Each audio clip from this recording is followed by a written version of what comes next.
Hi everyone, and welcome to day 2 of the 19th Represents, a week of virtual conversations elevating the voices of those changing the game in politics, public policy, and for today, the world of sports.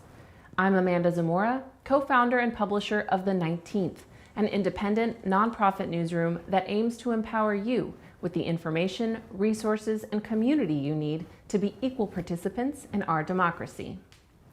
Yesterday, we heard from leaders working across political parties to uphold democracy at all levels of government. Today, we have an action-packed program examining the importance of representation in sports. We're talking to women and LGBTQ+ athletes breaking records and glass ceilings. You'll hear from Layshia Clarendon, the first non-binary and transgender player in the WNBA, Jessica McDonald, forward on the U.S. women's national soccer team, along with Jeffrey L. Kessler, the lawyer leading their famous pay equity lawsuit. We'll hear from musician Julian Baker, performing Sprained Ankle, and our day closes with none other than sports icon Billie Jean King. Before we begin, I want to thank those who made this week possible, including our founding sponsor, Supermajority Education Fund, our presenting sponsor, the Impact Seat, and supporting sponsors the Barbara Lee Family Foundation, the Facebook Journalism Project, and the Tory Burch Foundation. A final thanks to our media partner, the PBS NewsHour. It's important to note that while sponsors help to keep the 19th Represents free for viewers like you to attend, they play no part in today's event programming. Now, it is my pleasure to introduce our first conversation of the day. Here's the 19th editor-at-large, Aaron Haynes, in conversation with the WNBA's Layshia Clarendon to explore Layshia's journey from UC Berkeley to the big leagues and what professional teams can do to make sports more gender inclusive. Aaron? Thank you so much, Amanda. Layshia, I am thrilled to be meeting you today and to be in conversation with somebody who has been so impactful across our society, because you are somebody that is using your platform and your lived experience to represent for yourself and for others. And I'm just so eager to unpack that with our audience today. Thank you. I'm excited to be here. So I'm ready. Let's dive in. Awesome. Well, look, the theme of this year's summit here at the 19th is Representation Matters. So I want to start by asking you what that means to you in this moment. Oh, that means to me, I think a lot more than some what we've thought in the past of like checking a box, right? I think there is, for example, I was at Barnes & Noble last weekend with my wife and our little baby, and we saw so many books, so many diverse books on the rows. Like I remember being a kid and being like, I didn't see these little books by like little Black girls. I saw books with, a kid in a wheelchair, things that I want my child now to grow up seeing. So I think you have that level of representation, right? The like see it to believe it. But then I think you have the representation in positions of power. That's really important. And I think that's kind of the next step where people who can, affect change and people who really have the power to make change. So I think it's that duality of like the visibility so we can see it to believe it, but also the like, that's not enough, right? We need more than just seeing a Black girl out on the page, putting a Black girl in a Gap commercial and being like, great, who's the CEO of the company? Who's really making the decisions that are going to affect, how these people's lives are changed? So I think it's both and. Well, this is already off to a good start. I'm excited. You talk about power and leadership. The WNBA is marking its 25th anniversary season, which feels huge to me. I want to talk about that representation and leadership. I mean, you certainly in a leadership role with the WNBA. Where would you say the league is as an organization on gender rights? Can you talk about your evolution in terms of your leadership in the league around issues of identity, visibility, and how that translates into full inclusion for players? Yeah. I think the league has come a long way. We know, I think it's important to point out the faults that the league has had, right? We haven't always been on the right side of the LGBT history in the past. Our league has not done a good job. And, our league is a microcosm of larger society, right? So like we're a women's league fighting the patriarchy within our league, but that's no excuse. And so I think, and that in terms of that with gender, the WNBA is obviously the longest standing professional women's sports league in the country. And so there's just so much history and amazingness that we've done there. And then we're starting to get it right a lot more.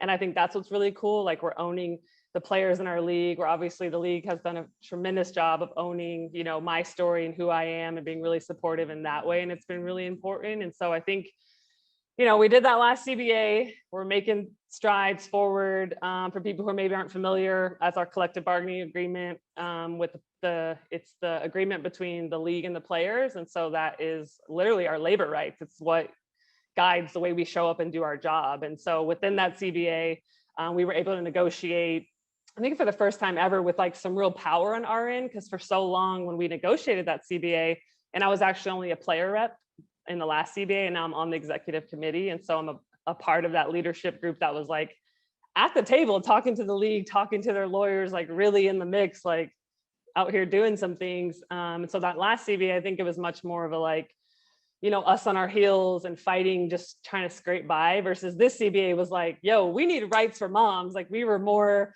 aggressive, which I think speaks to the times too. Like there was, I think more of an ability to be aggressive too, because the world was watching, especially in our country, people were finally paying attention. And like, we were doing our bet on women slogan, and folks knew that like, this is the time where you can't really be like, sorry, we're not going to pay women more money, but then talk about diversity out publicly and talk about women's rights. And so, internally that CBA went really well. And obviously we didn't get every single thing we wanted, but we got a lot, and we got a lot of rights for mothers. We're making more money for every player from top to bottom. And there's a long way to go. But that for me was a really big evolution in terms of a leadership role in organizing. And like organizing is exhausting. Like I'm tired just thinking about it. Because that's a buzzword people throw around a lot now too, is like, we're more than just activists, we're organizers. But like, what does that mean? And that means like actually taking the time to talk to people and strategize and learn how to build power collectively. And like that, literally, you just have to talk to people and work with them and figure out. And so that was what I learned a lot through the CBA. And I think that's a skill that really translates. And obviously that's a really big part of social justice, was fighting to get that CBA better. So that's a little bit of my evolution in terms of the leadership part. Yeah, I mean, literally you having a seat at the table, and that is making a difference in terms of the policy that you are able to help bring into effect. Well, listen, I mean, you are really doing such a great job here with these assists. I feel like these questions are just layups to me, because I was getting ready to go into organizing and activism, because you were instrumental in the WNBA's decision to dedicate last season to the Say Her Name movement. I'm somebody who wrote the first national story about Breonna Taylor's case, really hoping to get more people to pay attention, and frankly, to pay attention to the Black women who are also a part of this discussion around how our Black communities are policed in this country, and the unrelenting killing of Black folks in this country at the hands of law enforcement vigilantes. Talk to me about, why it was so important to you to dedicate the season to the Say Her Name movement. What did you personally learn from that experience last year, and how do you plan to stay involved? Yeah. Ooh, it's like I need to take a deep breath, because just even flashing back, right, to I get really emotional thinking back to that year, because it got so much attention and so much, it was kind of viral for the W, the way we stood up and fought for that. And just to, have experienced it behind the scenes, I think we're finally getting so much of the credit the W deserves for like doing that work. But what it took internally to like the turmoil and the hurt and the pain that went into like fighting that fight, right? It's not just like, we're just standing up because we believe in this. It's like, we literally are this. Like we see Breonna Taylor in like my story, in my life, and so many women who are just victims of police and state violence. And so it's a really personal story and a personal narrative. And, so often Black women have showed up for other people. And so it was us, being like, wait, okay, we're obviously showing up for George Floyd. We're obviously like, Black women show up for literally every community possible. And it was like, who is showing up now for us? And you kind of look to your right and your left, and then you look at each other like, it's us, right? Like it's our time to stand up for ourselves. And I think that's really what last season was about, was going into that and saying, like, we got to stand up for each other. Like we are Breonna Taylor. And so we decided to dedicate the season to the Say Her Name campaign. We socialized it. We kind of like, why would we? And it's kind of like, let's not just jump on the NBA bandwagon. Like, let's take a moment and pause and be like, we're our own league, actually. Like, obviously we support and stand with George Floyd. Like we're always out there riding for, like I said, literally every community possible. But this was a moment for us to stop and pause and say, like, we need to stand up for us right now, and stand up for Black trans women, and stand up for Black women whose voices are just so often, forgotten. And so many women's stories that like we had never heard of as Black women. there was one story, Michelle Cusseau, that happened like literally close to where I lived, and I was in college. I'm like, how did I just never, it never crossed my mind. It never crossed my phone, my Twitter, my anything in my life. And so that was really important to us, to dedicate that season to her. I think I've learned throughout the season too, like how showing up is just so important. And it really is just as, I don't want to say simple, because it's really difficult to show up to, but I think it's as simple as caring about something and literally showing up. And so like when we were in the bubble, for example, my trainer was actually the one, Terry Acosta, who after we had taken that day of reflection and that day of pause, we were all in IMG Academy, right, at this one hotel in Florida, and there's like 200 people because you count the players and the coaches and all the staff. And she had the idea originally when we came there to do a vigil.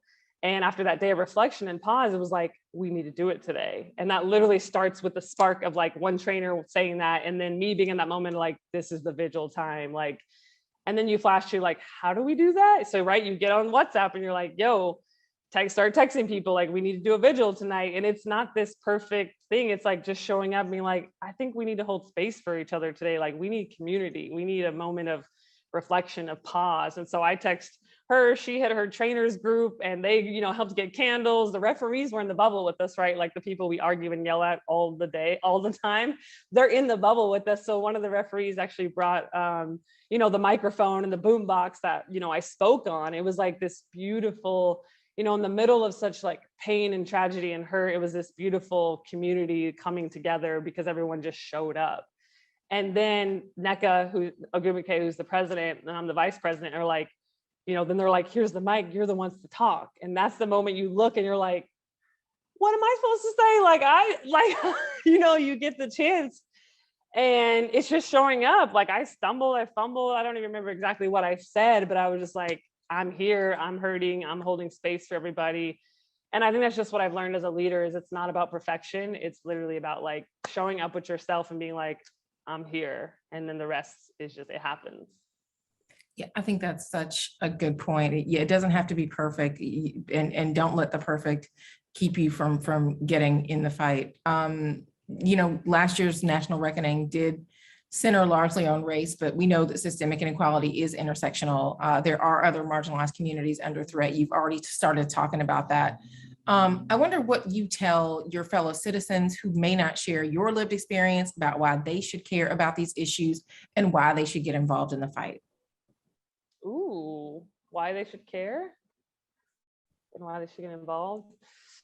Yeah, that's a good point. I think we all have, levels of advantages or disadvantages at any given moment. And I think particularly when I want people to understand the landscape of like capitalism in America, which only thrives on exploitation of certain people, I think more often than not, we're on the same team and we don't realize that. And I think that's where we're missing each other a lot of, when you get into politics, and saying like the middle of America versus the coastal elites versus the folks who look like me that look like you. And you're like, wait, why don't none of us have healthcare or access to this? Wait, why is this person making that money? Why is, to start to ask those critical questions of I want people to really, truly know that like we're actually more on the same team than we're not. And that I'm actually fighting for every single person to be free and every single person to have, the freedom from gender binary, like the freedom of, movement, the freedom of your body to make whatever choice that may be. And that actually includes not, just queer people, just women who want abortions, just people who want birth control, that really does include all of us. And so I think that's my plea to you, that like, there's people closer than you think, and it actually affects all of us more than we really think. Because when we look at who has that percentage of wealth and understand the landscape of American capitalism, we know that like it actually thrives on the exploitation of people, and us all believing that if we could all just get that little bit of money, right? Like who's actually going to climb that ladder? But we're all willing to participate in this rat race and believe that we're going to get there, that we don't look to our right and left and see that like, you're actually not my enemy, right? It's the people like above us that are making the decisions that have all the power. So that's my plea. Well, that is a pretty good case. You were somebody who tied a lot of, what can be accomplished to voting. I mean, you got involved in voter turnout efforts in the 2020 election, particularly in Georgia. helping to elect Senator Raphael Warnock in his race against former Atlanta Dream owner Kelly Loeffler. I mean, I wonder if you can talk about what the stakes of that race were for you and other players. Why did you decide to get involved? What was your relationship to voting kind of prior to that? And what made you, what really compelled you to get involved then? Yeah. So I played for the Atlanta Dream back in 2016, 17. I was an all-star. This is my only all-star year was for the Atlanta Dream. I loved playing in that market. I knew Kelly Loeffler, had gone to her home. Like, she's an owner that I had met with. So it definitely felt really personal on top of just, you know, she's coming for our league. She's coming for Black Lives Matter. I was like, I hung out with this woman, like, and she's saying these things. Like, I was deeply hurt on a personal level. And then I understood, like a lot of my fellow WNBA players, the political game that she was playing, and that the way she was using us and baiting us into responding and replying to her. And so credit to us being like smart. I think this is where like women are so savvy and so smart. And after we had our initial, you know, clap back, because she came for us and we were like, no, like, that's what you're not going to do. And we went for her.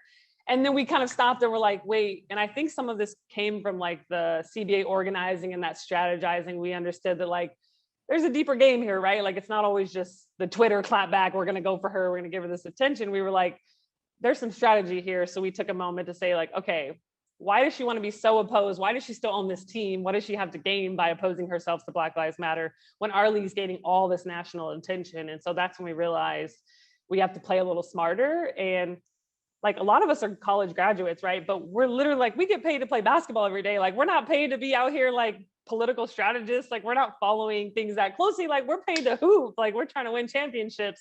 So we're in this bubble, and then we're looking like, wait, who do we talk to? Like, how do we? And someone mentioned, I think it was actually an agent mentioned, do you guys know Raphael Warnock? And we're like, oh, is that the Democratic candidate? And we kind of look like, who is this guy? We had never heard of him. Like, I did not know who that was. And so for us initially, it was like, oh, this is revenge. Like, we're going for her seat. What is sweeter than getting her out of the Senate, right? And then of course, like, we cared about, you know, voting rights. I think after 2016, a lot more people started to realize, like, take a personal stake and like, what am I actually doing? How am I participating in this democracy? So we first got to know him. We got on a Zoom with him. So we got access to him and we're like, we're going to meet as the player leadership because we're not going to back anybody we don't know just for the sake of him being the Democratic ticket. We talked to him. We thought he was amazing. We liked a lot of what he stood for. We asked him like critical questions. And then came part two, was like, okay, what now? We like him, but like, how do we possibly, again, organize? How do we get people to understand who he was? So that's when we made sure the shirts were made, got all 12 teams to wear them. And then the cool part is, like, teams don't normally post political stuff, right? They kind of stay out of the mix of it. But when players wear shirts or players wear things, like, we are the message. So you'd see Chicago Sky players wearing their shirts, and the Chicago Sky PR team is going to post their players walk into the arena that day because that's what they do, right? Tunnel fits are all the rage. So by that way, it wasn't necessarily the Sky endorsing him or the Atlanta Dream or certain people, but it was like the power of the players and the team's connection to that were like endorsing him. And so in that way, we got the public recognition. And I don't know the statistics off the top of my head, but like, his numbers went through the roof after getting that recognition. Then he gained a lot more money and traction. And so it was cool. I still can't even believe that like we helped flip a Senate seat. It's pretty bizarre because, again, we just showed up and we were like, best revenge is that seat. Yeah. No, listen, I mean, I know I read your recent cover story interview, and I know that you maybe have not necessarily gotten the politics bug, but I wonder if that has changed at all or not. And if not the politics bug, it sounds like you definitely have the activism organizing bug now, and that's something that is going to stick with you far beyond last year, the events of the past few years for you. Yeah, I'm not sure what path or avenue. I know, like, I want people to get free. And that's like my core motivation is like, I'm fighting for the freedom of all people. And so I think I'm still at the age where I'm trying to figure it out. Like, I play, again, I hoop for a living. So this is what I get paid to do. It's amazing. I get paid to like strategize and try and put the round orange ball in the like orange hoop. It's pretty fun. But on top of that, the core of like who I am is like fighting for liberation. And so I don't know if that's within some political structures, you know, like AOC, like Cori Bush, those people who like excite me and ignite me, or like, I'm gonna sleep on the steps until y'all like pass this bill, that kind of energy. or if it's, other ways with organizing, with smaller groups, with grassroots stuff. I'm in Minnesota, which is like such a bizarre place to be, as so many grassroots organizing has started. And so I'm looking to plug in there too. So it all comes back to the liberation of people. And I think the avenue is just, it'll happen whichever way it needs to happen. Yeah. Yeah. And I know your faith is such a huge part of who you are. And so you probably will be led by that to whatever decision you make going forward. Yeah. Well, I want to ask you, I know you recently became a parent, so congratulations. Shout out to baby C. Yes. And my wife for carrying that baby. Jessica, absolutely. Share with us what that journey has been like for you. How do you hope that experience is going to help other LGBTQ people navigate parenthood? You talked a little bit earlier about, advocating for LGBTQ parents in the league. Has this made you more outspoken on that issue in terms of your leadership role in the WNBA as well? Yeah, I have to like shout my wife out, Jessica, because she literally does it all, and her womb is amazing. And I did not have to take time off of basketball to carry that child. So she's phenomenal, and sustains our child, which is just phenomenal. I think I didn't even understand how much really goes into it until I had that proximity to her, and I'm like, I can't even comprehend what women have done, and people who've carried children have contributed to society, and how much we don't support them with all that they do, as she's a working mother. And so that means a lot to me, and it's really close to home, obviously. In terms of like your question about representation mattering at the beginning, I think that's what I hope it changes. Like I live in the Bay Area, so I'm really fortunate. I live in Oakland, that like when I do go to Lake Merritt or the park, like I see families that are super diverse. And I'm not just talking about like Black diverse, right? So often we just say like diversity, and we mean like, is there Black people there? We don't really mean like, is it diverse, right? Is everybody there, right? Yeah, I see like Muslim people. I see all kind of Asian people. I see like people in wheelchairs. I see different classes. Like I see so much beautiful diversity where I live. But like when I go, I see queer people, I see trans people, I see different kind of families. And I hope that's what, me being a parent, we haven't shared a lot of our child specifically on social media for our own like intimacy and privacy. But I hope, that representation, at least what we have shared and knowing, changes, because so often, you look around in media and you don't see families that look like you, and you don't see people that look like you. And that like cultural ingrainment, how hard and difficult it is when you like don't see yourself represented. And I've even struggled when we've like gone out of like the stereotype thread. I'm like, I almost feel like I don't look like what a parent should be. Like I'm holding my child, and I kind of have that struggle feeling of like, does it look like I'm the parent? Do I know what I'm doing? Like that, internal thread, because you don't see it, right? Like Jessica looks like what an average mom in Lululemon pants, right, looks like going to the grocery store with her baby. And we've kind of talked about how important that representation is. So I truly hope that's changed it. In terms of being a working parent, it's hard. That stuff is the struggle. And I think that's what, both of us are trying to balance and figure out. And we want to talk about more. We're in the middle of like, the exhaustion of it. Our child's 7 months old. We just carried our baby through, her entire pregnancy was in COVID. We were pregnant in March, and that's like right when it really hit and we knew. So our whole experience as parents has been through COVID. Childcare has been with COVID and with fear, with now having, a nanny that's vaccinated. And so that's also, changed a lot of people's experiences in life with how much this pandemic has affected the way we show up and the way we do community. And that's, I think, been the hardest part. Like my dad didn't get to meet our baby for like just until we were in LA, 6 months old, because of COVID. And so that part has been really difficult on us. Well, in case nobody's told you lately, Layshia, you and Jessica are doing amazing. No parent knows what they're doing. Okay. You're doing great. Just Google everything. Just Google everything. Yes, Google everything. That is good parental advice. And I think that that's probably what a lot of folks are doing, especially in the pandemic.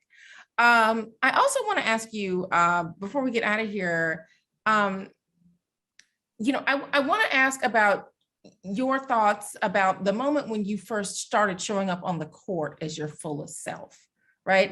You talked so eloquently about your surgery recently. How did that feel? How did you know it was time? Why was it important for you to do that? Oh, why was it important for me to have surgery? Why was you just how you talked about being in the league and having having all these feelings and emotions about being able to show up on the court as your fullest self, and now you're able to do that. What has that been like? Ooh, like, do you want me to cry or? It's going to make me emotional. Well, I was emotional reading it. Yeah. Yeah. It was, so often I think when you're in an experience, one that you struggle with, anyone who's struggled with anything, right? Not just talking about certain identities, but anyone who's really struggled, when you can't imagine getting to the other side of that struggle is really difficult. And so when you get there and you almost don't believe it, right? You're like, kind of look around and you're like, is this real life? Like, did I really make it? Did I really like picture like a chest and feeling this way and feeling this good? And then I actually got there. And in the midst of also playing basketball, because for so much of me, I thought, I can't do this with sports, right? Like it's a binary, it's not gonna work. You know, surgery in sports is like, nobody's trying to have surgery in the middle of a season or in the off season because it's our body is our livelihood. And so I didn't have any examples of anyone who had surgery and plays basketball, let alone in the W. So much of that uncharted territory for me, there was like so much fear of, can I even do this? Is it even possible? Again, like that representation matters. It's not like I looked and was like, oh, so-and-so did it. Like, let me call them up and see how their surgery went and how the recovery went and what it was like. And do we have a policy that protects trans people in our league? It was literally like, am I gonna have to give up my livelihood in order to like be who I am? Or can I have both? And so to live it still feels surreal in a lot of ways. When I see pictures of myself in my jersey, I'm like, oh my God, like that's me. I look so good and I feel so good. You know, recovery had its ups and downs. And so I was working just so hard to get back initially that it was such a grind and a rat race to get back to the season, but it feels really good. I always say it feels like like I said in my original thing, from gender dysphoria to like gender euphoria. And that's like the best way I can describe it, is just feeling really good and euphoric in your body. So yeah, I'm here. That is amazing. I was not trying to make you cry, but I'm very thankful that you shared that, because I think, yeah, that must have been, I read that and thought that must have been such a moment. But that also, I mean, that does make me think about, I mean, if you can kind of share with the audience, I mean, you do hold, intersectionality does not begin to describe kind of, you know, your identity. Talk about you know, just holding these different aspects of your identity, being, you know, Black, queer, non-binary, trans, why it's important to honor all the parts of who you are, and whether the world really and the league is equipped to embrace that. Yeah. Woo, you're good. Good questions. I mean, it's important because it's who I am, right? And so much of our society exists in these boxes. It doesn't exist in an intersectional approach. So, right, even with our ERGs and corporations, we have like the queer one, and we have the Black one, and then we have the women's one, and you're like, so what, do I go to all three? Do I, you know, how? And even for people who want to fight for all three of them, right? You might just be in the women's one to be like, I'm an ally to Black women. Like, am I missing? How am I fighting with them? It's not only for people who exist in this, like, you know, 4 different identity intersectionality, but so often for me, I felt missed because we don't approach the world in a lot of our structures in an intersectional way. We approach them in boxes. So for example, now I feel like I've just become like the trans and non-binary poster person. It's like, I'm like, did y'all forget I was Black and people are being shot and murdered? Like, hello, I'm not just a trans person. And I'm queer, like, and there's these trans bills going on, but it's just become like, now we're just talking about this one thing constantly. And it's really disorienting, and it can really feel like a lot of erasing of who you are. And that doesn't feel very good at all. And it's hard because, like I said, socially, we don't do those. And I think that's the big fight we have to continue to do. And people are trying to do now. And that word is like buzzing and pinging around. Sometimes people are misusing it quite a bit and not understanding like what intersectionality really means. But even when we are doing it, we're like, okay, how do we do an intersectional fight? And what does that look like? And a lot of that people understand is about abolishing. For me, the understanding is it's abolishing a lot of the current structures and recreating them, because the current structures, there isn't room for an intersectional approach to exist, right? It exists in these lanes. So like, how do we, you know, reimagine and recreate something that is inclusive for like everybody? And that, again, like that's where I live, in that space and that disciplined hope, because, you know, just existing with so much that's going on in the world right now can feel so defeating sometimes, and it can be really difficult. Yeah. Well, I think that I want to end by asking you, because I love what you say about how much you love the word trans, you love the journey that you've been on, and just the reality that all of us are on a journey. All of us are supposed to be growing and being a work in progress. What would you say to those who are still on that journey, especially young trans folks who may be where you were? I mean, in so many ways, because you are a first, you were a pioneer, you now can be the person that you didn't have before. So I guess, what would you say to those that are still on that journey? Ooh, I would say I feel you, I see you. I would really say like you being alive is revolutionary. Like don't ever, ever, ever forget that, because I've been to really dark places. I've known that struggle. And so often, like, particularly the violence that we face as existing as trans and non-binary people, just by our existence of living like outside of this very violent binary, people don't understand how violent the binary exists and how viscerally trans and non-binary people can feel it in our body. And so like I get that, I see that, I feel that every single day. So do not ever forget that like you being alive and you surviving and fighting and thriving and fighting to thrive like is absolutely revolutionary. And then, find the people you can trust and really hold them close, because it's really important. And just know that like don't ever lose hope, because like there's people fighting like hell for you, and like we're not going away, and we've always existed. Like trans people didn't pop up out of nowhere like 2 years ago. Like we've literally existed through all of time, through different cultures. And so just know that like people are trying to erase us because like we're fucking powerful. Yes. Layshia, this was amazing. Thank you so much for this conversation. Thank you for representing today at our summit. Thank you for representing every single day. Thank you. Honored to be here.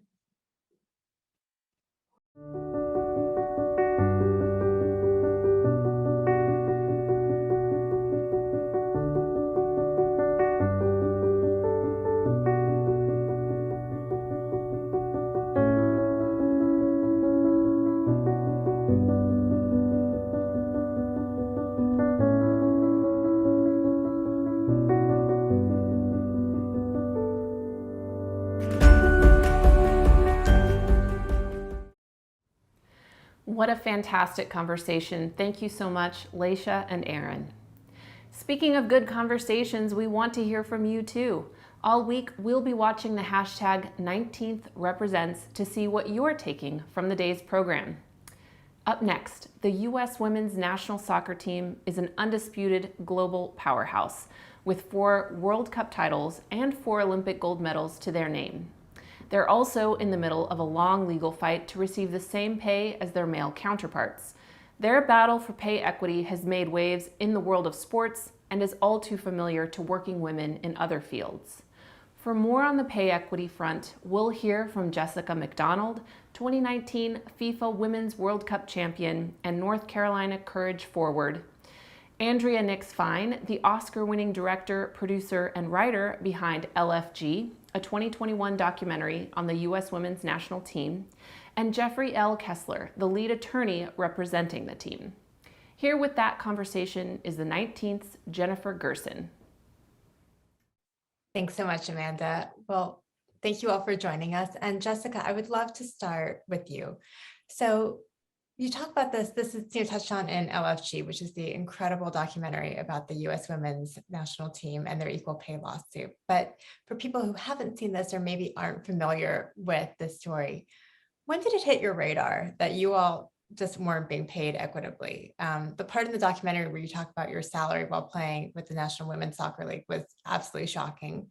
So you probably, I don't know, did you assume it was going to be different once you were on the national team? Did you think that was going to change, not change? And when did you all start to figure out as a team that this pay situation was not a good one?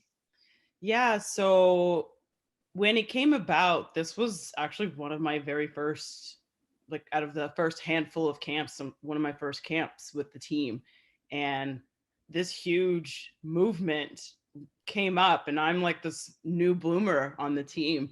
And I remember Megan Rapinoe and Becky Sauerbrunn brought the team together, only the players, and they were like, look, we're going to file this lawsuit against US Soccer. And I'm sitting like, my heart, I remember just like coming out of my chest, and I'm like, what is going on? I knew things had been lingering because of, Hope Solo and her situation with equal pay. I know like little things came up, but I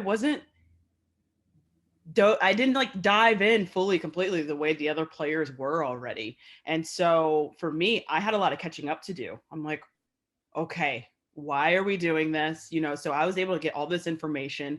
And so this issue, it's very simple. For each win, loss, and tie, we as female players, we're paid less than the men who play the same sport and who do the same work. And that's gender discrimination. And so we have a lot of very intelligent women on our team. And then the team lawyers who broke things down for us, they were absolutely amazing. And so it just boils down to equality at the end of the day. And so for me, because I was new, I was never contracted, I was never allocated as a player, and I was the only mom. So I was in more of an intimidating, or my spot, I felt more intimidated by suing US soccer, me personally, because I'm new for one thing. I don't know what's going to happen. I don't have quite the platform at this point, the way Megan Rapinoe, Alex Morgan, all the girls already had. And so for me, my situation was a little bit different because I wasn't on salary with the national team. So for me, I never received like guaranteed pay nor benefits from US soccer, but I have not received appearance and performance bonuses like the men do, solely because I'm a woman. So there are just like so many inequality things going on here, even in my position as, more so of an outsider that's not on salary with US soccer. And so at the end of the day, we believe not just in equal pay, but inequality all across the board, no matter what career field you're in as a female, equality in how the US soccer, the leagues, and the governing bodies treat us, equality in how businesses treat us, equality in how we're viewed as professional athletes, And so from my personal experience, my story as a single mom, scraping pennies in the NWSL and then coming to the national team, which is better pay than what I'd gotten, at the end of the day than I had ever in the NWSL, which was amazing. But I'm like, I still deserve more. Like, what is this? And so as soon as Becky and Pino brought up this lawsuit, we were like, yeah, LFG. Literally, that was the first thing that came to mind, LFG. And so that's kind of where this movement started. And so we all climbed on board. We got all the information and obviously realized all of the issues. And so we're going to continue this fight until literally I'm 6 feet under, because little girls out there, they're going to want to be in our shoes one day. And, we're fighting not just for ourselves, but, all, like I said, all females everywhere, globally. And so little girls want to be in our shoes. They're going to deserve equality, if not more. And once you knew this suit was happening, so again, you're new to the team, you're a mom, you find out the suit is happening. For folks who haven't seen LFG, can you just kind of talk through, you found out and then what happened? And once you knew what was happening, what were kind of the first actionable steps you all had to take? And what did that division of labor even look like amongst the team of who was going to tackle what parts of just the mega work that is filing this kind of litigation? Yeah, it's insane because as soon as we all jumped on board to file this lawsuit, this was in the spring of 2019. And Pino was just like, well, we're going to file this lawsuit and then we're not going to say anything about it. We're not even going to focus on it because our first focus right now is the World Cup and winning the World Cup. And so we literally went silent for a solid 5-6 months about this lawsuit. Like we filed it, it blew up, in the media globally. And then World Cup happened and it really blew up. I had no idea it was going to be this big, but, at the end of the day, federal law is clear. An employer must provide its male and female employees with the same role of pay at the end of the day, and meaning equal pay for equal work. And so with the whole process, lawyers coming in and out of camps, we can be in the middle of a camp and we have lawyers coming in explaining, each step to us. And let me tell you, my respect for lawyers skyrocketed during this entire process and how much I've learned, all the paperwork that we had to read through thoroughly. I mean, it just like pages and pages of work, and I can only imagine the work that these lawyers have put in. But they prepared us for litigations and things like that, which was a little intimidating because they were nitpicking some of us on the team.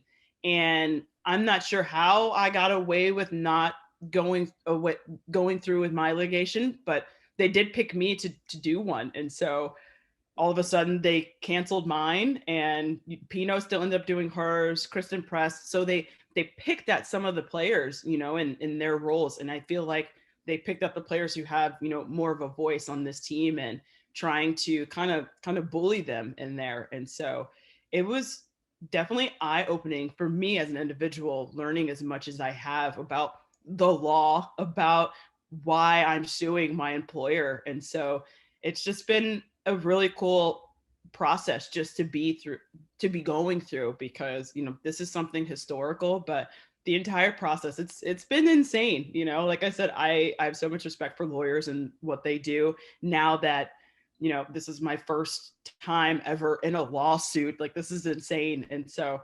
but it's beautiful that it's not just me, it's our entire team doing this together. And so it's been really cool, kind of the conversations that we've had in camps, outside of camps, with lawyers or without lawyers. And so, yeah, it's still ongoing though. It's been pretty crazy so far. And Jessica, were you surprised by the public support you all received? And you mentioned filing the suit and then preparing for the World Cup, which you all then won. And when you won, the crowd started cheering equal pay. So I'd love to hear from you what that felt like and what it was like to see the kind of support this got. And then Andrea, I'd love to also hear from you about what it was like tracking that moment and seeing that play out. And what did it mean for you as a filmmaker to see that happen, and what that meant for the story you were telling too? So Jessica, do you want to start, and you can tell me what it felt I like? just got goosebumps when you just asked me that, because none of us really on the roster knew or thought that it was going to be this big. We're in France, literally a whole nother country, a whole nother continent, and we have an entire stadium yelling equal pay, equal pay. I have goosebumps right now, literally chills right now thinking about it, because I remember me and my teammates, we just looked around the stadium and everyone chanting this, and we're like, holy crap, this is bigger than us. And we realized that in that moment. Just such a beautiful moment, seeing people from a whole nother country, a whole nother place chanting that. And we're like, oh yeah, this is a way bigger fight than I thought. We had no clue it was going to blow up the way that it did. But I think with all eyes on us throughout the World Cup, it kind of amplified that movement. And yeah, that was just cherry on top with the amount of support that has been thrown at us. So it's been very, very beautiful support that we've been able to receive from a lot of people from all over the place globally. I mean, we did it in spectacular fashion, and like got, you know, essentially the entire world on our side. So what more do you need?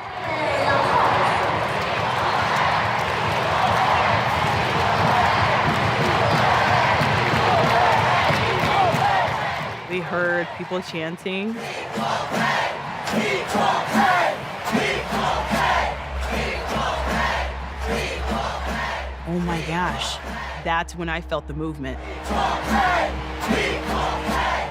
All right, it's not just us, but it looks as if the world is on our side.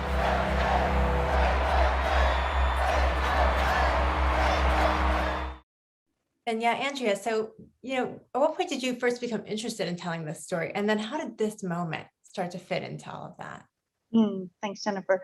So we became interested as soon as the lawsuit dropped, because I am always been a fan of the women's team and of the sport. It's the only sport I ever played. I really, you know, felt akin to it. And I knew these women as champion athletes, but I had no idea, you know, when a lawsuit drops like that, that automatically says there's something going on here. What is that? So, you know, Abby Greensfelder, who we produced this with, my husband and I, who we produced and directed that, she contacted us and about the lawsuit, and she said, I think this is something to dig into. So that's what we did. We started digging into it, and immediately you start to learn this is not something that just popped up out of nowhere. This has been decades in the making. These players throughout, each team that comes across have been knocking on this door for the Federation to value their work and their contribution very differently. And it really came across as like, actually, this is the last resort, and that they now need to take matters in their own hands and elevate that. So I think anytime you want to tackle a story that you think, does this have the distance? This was, okay, is there something happening that seems unfair? Is there something happening that's relatable to anybody watching? And it definitely speaks, this is a story that really speaks to the moment, I think, more than ever before. I think this past year, 2 years have really taught the whole world to really look at equality in a different way and pay attention after coming through the Me Too movement and looking at women's equality and pay equality. And then do you have characters? Because, Sean and I, we tend to tell stories from a very personal place. So do you have characters that have that thing that people want to relate to, that have the charisma, they can be articulate, they're larger than life, yet also very relatable to the common Joe? This is what this team is. So whether you're an athlete, whether you follow legal course, whether, it's a story that speaks to the moment to women all over, and also underrepresented people anywhere. So I also thought it was just so interesting that we wanted to do a personal journey, but it was the village that it took on. So we also involved like Jeffrey Kessler and Cardell Spangler on the law team, and Molly Levinson, who is really heading up their communications, is like, what is this village that's trying to achieve? But really follow the journey of the players. I think what was so interesting is that this lawsuit is from the players' perspective, because they also have done a tremendous amount of work. And Jeffrey speaks to that all the time. It's like, this is the players' lawsuit. We'll help not guide and navigate, but it's their goals and their ideas that really drive our strategy. And it's also the emotional toll it takes on them. It's their journey. So we wanted to put a chemistry of players together also that speaks to, who are the ones that work on the lawsuit the most? Who can articulate that? Jessica is kind of speaks to someone who just came to the lawsuit, and that's great because the way she's thinking about it and asking questions about it is really a lot how the audience meets it. Like, it's all new, versus someone like Megan Rapinoe or Becky Sauerbrunn or Kristen Press, Kelly O'Hara. They've been working on these labor agreements and fighting this fight for a long time because they are some of the more experienced players in terms of time on the national team. So I think it was something that felt like we just met it at the beginning, and that's where we really started our filming, is once they landed in New York after the World Cup, because as Jessica said, they shut it down to like any media attention, any asks. So we really got in there right when they came back, and the hard work started of fighting this fight off the field. Awesome. And Jeffrey, I'd love to hear from you too about at what point you became involved. What was the phone call you first got about this case? And what did you think when you learned the facts of it? And from where you sit, what made this situation similar or different from other cases that we've seen publicly play out when it came to pay discrimination? So I first became involved actually before the case even started. Our firm was working for the union in the collective bargaining process. And during that process, the women formulated their union, the demand for equal pay. And the Federation said no. Not only did the Federation said no, but they said the women didn't deserve equal pay during those negotiations. So this set off a dialogue between myself, Cardell Spangler, the other lawyers, and the players. Well, this is illegal. You actually shouldn't have to bargain for equal pay any more than you have to bargain for the minimum wage. You're just required to be given the minimum wage, and you're just required to be given equal pay. And we discussed that, and it was decided early on that, you know what, we need to file a complaint about this. Before you could file a lawsuit, you have to file a complaint before what's called the EEOC, which is the federal agency that applies the equal pay laws and statutes. So actually, while we were doing the bargaining, there was a complaint that we filed before the EEOC. And meanwhile, the women had to complete the bargaining because otherwise there could be no games. So they took the best deal that they could get under the circumstances. But we kept that EEOC complaint. The EEOC then decided that they would give us what's called an action letter, which meant that the players now could file a lawsuit if they wanted to file a lawsuit. And that's what led up to the filing on International Women's Day. They gave us that letter authorizing it. We had many meetings with the women, and they said, yes, this is the time. This is the right moment in history to have this fight. And the lawsuit was filed. So that was how I got involved. And I've obviously been working on it ever since. And for each of you, I would love to hear a little bit from the different perspectives you bring to this case and this story. What were some of the reference points that you kind of look towards in terms of pay inequity outside of sport? I mean, both in sports, but outside of sports, were there other things that really resonated with you in what it meant to take on this issue and the history of this issue? So I don't know, Jessica, do you want to start? Were there other things that historically kind of have jumped out Absolutely. and spoke to you? Yeah. So once we filed this lawsuit, people are like, there are still a lot of people against us on this whole thing, on this whole issue. And I'm like, you have no idea what you're talking about. And one thing that was really eye-opening to me, and the reason why I feel like we should win this, is because I looked at the revenue from 2015 to 2019, and we brought in $94 million, and the men brought in somewhere around like 72 million. So it's like a 22 million difference. And that alone should be way more eye-opening for not only US soccer, but also people who have no idea what they're talking about. And I feel like there shouldn't even be any more that should be said within this lawsuit besides that. And I'm like, how are we even still in this fight? You know, you look at the numbers and you look at how we've been treated and the fight that we've been putting through blood, sweat, and tears, and the success that we've had. We've been successful to top it off. You know, we're winning major tournaments. The women just won a bronze medal, which is amazing, at the Olympics, whereas the men weren't even at the Olympics. You know, so it's like, how can you even argue with me about any of this? And so, you know, I look at revenue from the past handful of years and us in comparison to the men, and I'm like, there's how do you even come back at us with anything other than what the numbers look like and how successful that we've been historically, you know, and still to this day. And, you know, we're in this fight, and we're not going to stop until we get what we want at the end of the day.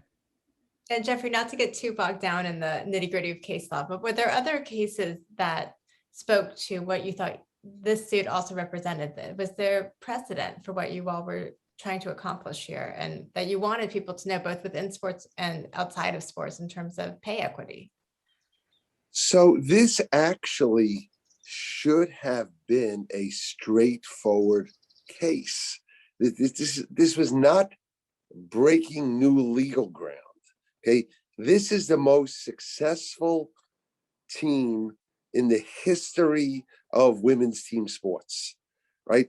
You do not have to be the most successful team to be entitled to an equal rate of pay. Women do not have to perform at a world-class level to be entitled to an equal rate of pay. But this team was the best in the world.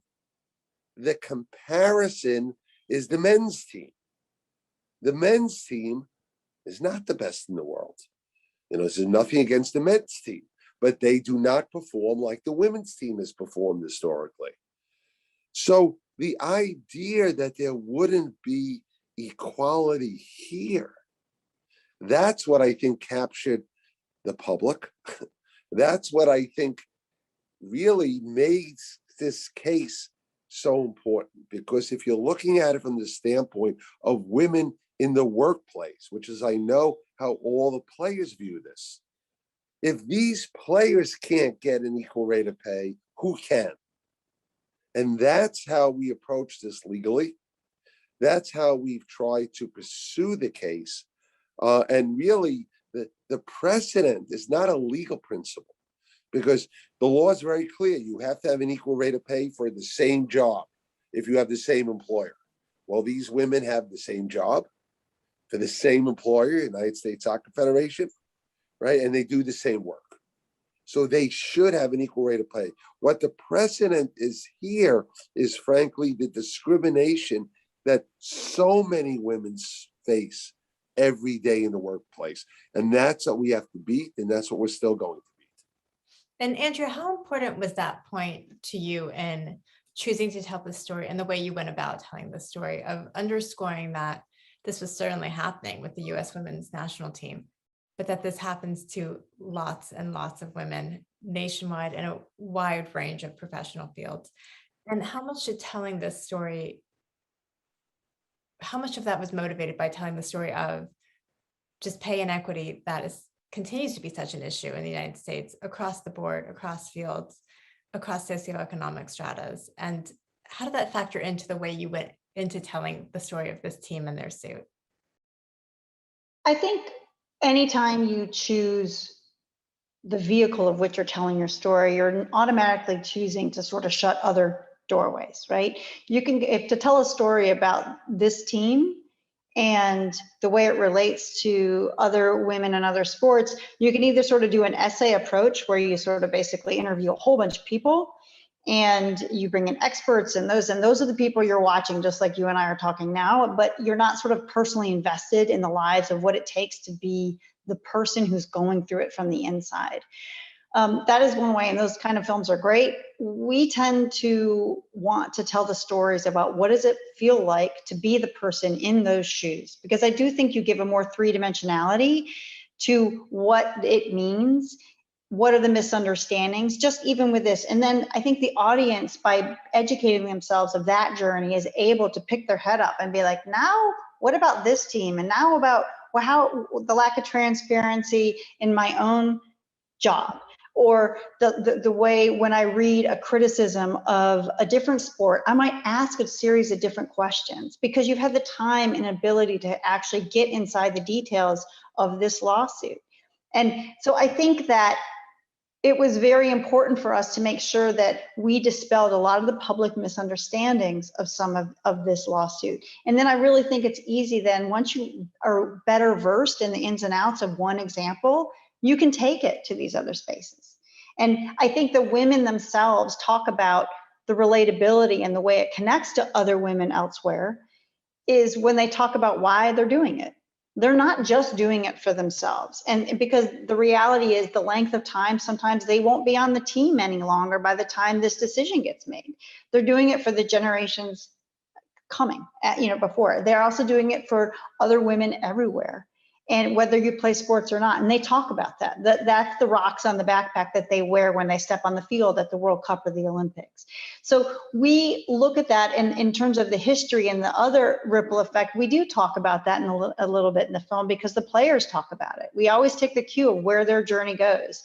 And that's that section of the film where you really start to see the other leaders that have given them fuel to take us forward, whether it's RBG or Billie Jean King or Eleanor Roosevelt or all these women that laid the path before them. These women also understand they're part of that path. And so I think in that way, it takes it beyond sport. It takes it beyond this one team, yet you still get the inside journey as well. Perfect. And Jessica, I'd love to hear you talk a little bit about what it is about soccer that you love and what you think that this sport can mean for women, especially. Well, for me, I grew up a jock. I grew up with all boys. I grew up in an environment where we were always competitive. I grew up at a time where we didn't rely solely on technology the way that kids do nowadays. And so with soccer, it kind of just stumbled into my lap when I was about 12 years old. I played when I was about 5 or 6, just like everybody else. But I stuck with a lot of other sports. I was a multi-sport athlete growing up, but soccer brought me opportunity. Look where I am right now. I'm in a movie, for crying out loud, because of soccer.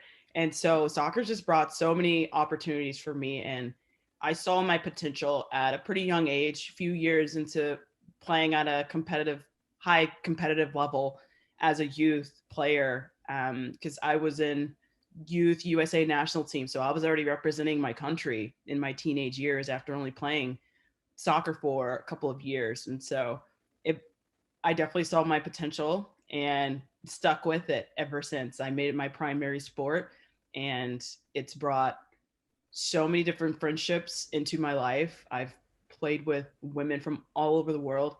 If I want to go on vacation to Australia, I have friends there. If I want to go on vacation to Hawaii, I have friends there. And so it has brought such beautiful relationships into my life and my son's as well. You know, my son's able to travel with me a lot, and for him to witness everything that I've gone through in my journey for his 9 years of his life, I just hope and pray it's going to inspire him one day with whatever it is he wants to do with his life in the future. And so I'm just here to set a good example for him and, you know, continue to love the sport. I love playing, and not a lot of people say that they really love their job, but I love my job. It's competitive, and that's my favorite part of the sport, is being competitive and being able to bring my strengths onto the field and just setting a good example for any and everybody who looks up to me as well. And it's amazing to have pressure. I love pressure. And I think that's why the U.S. Women's National Team has been so successful in the past, is because we love pressure. It's like always eyes on us, and people fail to realize how much pressure there is on us. We're always expected to succeed. And that's exactly what this program has always done. And it was an amazing privilege for me to be a part of that. And I'm here to fight with all my girls, you know, until, you know, death do us part here, you know, with this lawsuit. So yeah, soccer's brought literally everything that I have into my life, and I am just so grateful for it. And I'd love to hear a little bit more about what this has meant for you as a mom. I'm a mom too, and I loved especially seeing in the documentary your relationship with your son and just the way that your role on this team informs that relationship. And how do you think being a mom who works outside the home can impact our relationships with our children? And what do you hope he takes from having a mom who has a job outside the home and has a mom who's a professional athlete too, and what getting to see his mom perform at this way, having a mom who's a champion will mean for him? Yeah. Being a mom is so hard. Like, y'all know, it is so hard. And so I am such a big critic to myself internally as a mom. Am I even doing things right? You know, it's always a thought in my head. Is the way that I discipline him the right way of going about doing things? And my role here as a mom is just to make sure he just becomes a good person at the end of the day. And so I set that example in front of him, is like treating people fairly, treating people with respect, treating people with love, just love people, because that's what we need. And how divided our country has become over time, and him starting to learn our history. I'm here to teach him, you know, all the positives here. And of course, still speak truth to him on, you know, a lot of issues that we have nowadays. But I'm just here to be great as a soccer player in front of my son as well. I understand, you know, I have a lot of fans, little girls who are fans of mine, and, you know, even adults as well. But my biggest fan is my son. And that's the one person that I want to represent well. That is the one person that I want to perform my best for, because I want to show him that life is freaking hard. Life is hard, you know, at the end of the day. And so I'm here to teach him that it's hard. There's going to be ups, there's going to be downs. But at the end of the tunnel, there is light. And that light is success. And for me to come down as one of the best at what I do, literally top 23 in the world at what I do, that's pretty badass. You know, I do commend myself, and I do say that I am proud of myself because of the journey that I've been on as a female footballer and a mom. I've been a pro for 10 years and I've been a mom for 9 of that. And so he's seen me through injury. He's seen me through 6 different teams in 5 years, still trying to find a support system everywhere that I go. There were times he sat in his stroller at training sessions because I couldn't find a babysitter in a whole new state that I got traded to. And so I am here to show him that the journey is very hard. Whatever you want to do, it's going to be hard, but it's going to be worth it. And so being able to raise these trophies, being able to hold my medals with my son, literally by my side, he has witnessed all my losses in my career. He has witnessed all my wins. And I am here to teach him that, you know, it's worth it as long as you love what you do. And that's exactly what I want him to do in the future. Is just love his job, whatever he's going to do, and just love life, love people, and just spread all that wherever, you know, his presence brings him. I love hearing that. You know, I would also love to hear, you know, Andrea, what do you think that the story of this team and telling a story about athletes and women athletes especially has the potential to do more broadly? And I know from the work that you choose to do and the stories you seek out and tell, they all are very specific and human, but all speak to much larger messages too. What do you hope people take away as the ultimate message of this team and their story? It's always hard to break it down to one, but I think I think a lot of it starts with, what does equality really look like? What is it to be a powerful woman? More and more people are looking for women's stories because it tells us a part of a journey that we haven't been listening to as much, right? And that this story and this team delivers that. And I think it was really important to have these women tell their own stories. That's a vehicle we always believe in, and that, and this, I feel it in spades. And even though there's, you know, Megan Rapinoe might be the more known name of it, this wasn't her story, it was the team story. It was Becky Sauerbrann's and Jessica's and Kristen Press's and Kelly O'Hara's, and, you know, it's a collective. And I think that what is beautiful about women's sport as a journey to go through, you know, there's been very few women's sports movies, right? You can like throw a stick at how many men's, you know, like stories there are, movies that have been made out of these things, but not very few women's team sports. And I think there's so much to share with that, because what they achieve together on the field, off the field, as this collective power, and no, they don't always get along, and no, they don't, you know, you have to come to consensus, but they succeed together. And I think that's a really powerful message, that we can succeed together. Like, look, there's not like, oh, please pay us, you know, the Dare to Dream movie that was made decades ago about the women's soccer team. Well, LFG is a very different take of that. So I think it's a very much of people of like, take a moment to understand, be transparent, be honest, let's come to terms, and let's go forward. I think that there is a David and Goliath story here that is something we're always attracted to, which I think at first blink you don't see necessarily when you see the women's team, because they're so badass, they're so successful, they're so good at what they do. But yet even they have to go through this process and this journey. And I think there's a lot to take. I think all documentaries ultimately that I'm drawn to, that I like to make, are ones that kind of walk the path that you learn something from. You know, with every film, we learn how to be a better human. And I kind of want the audience to do that too, whether it's how you guide your own life, how you look at the person across from you at the table, you know, and in any which way you sort of find that in work, at home, in your family life. I just think it makes us a better human. And I think that ultimately that's what I want all our films to do, and this film as well. And I also hope, lastly, that when the case gets decided, that people will be educated on what it, you know, these aren't opinions that you see the facts and figures that Jeffrey's putting out there. These are, all those facts and figures and numbers come from hundreds of hours of looking through court documents and depositions. Those are numbers that are public record that we are putting up for people to understand. So I think that's also part of it, is like taking away the misunderstandings on this case, having you see these athletes as three-dimensional, fully realized people that worked incredibly hard to get where they are and deserve what they have coming to them, and then translate it as jet fuel in our own life to just be better.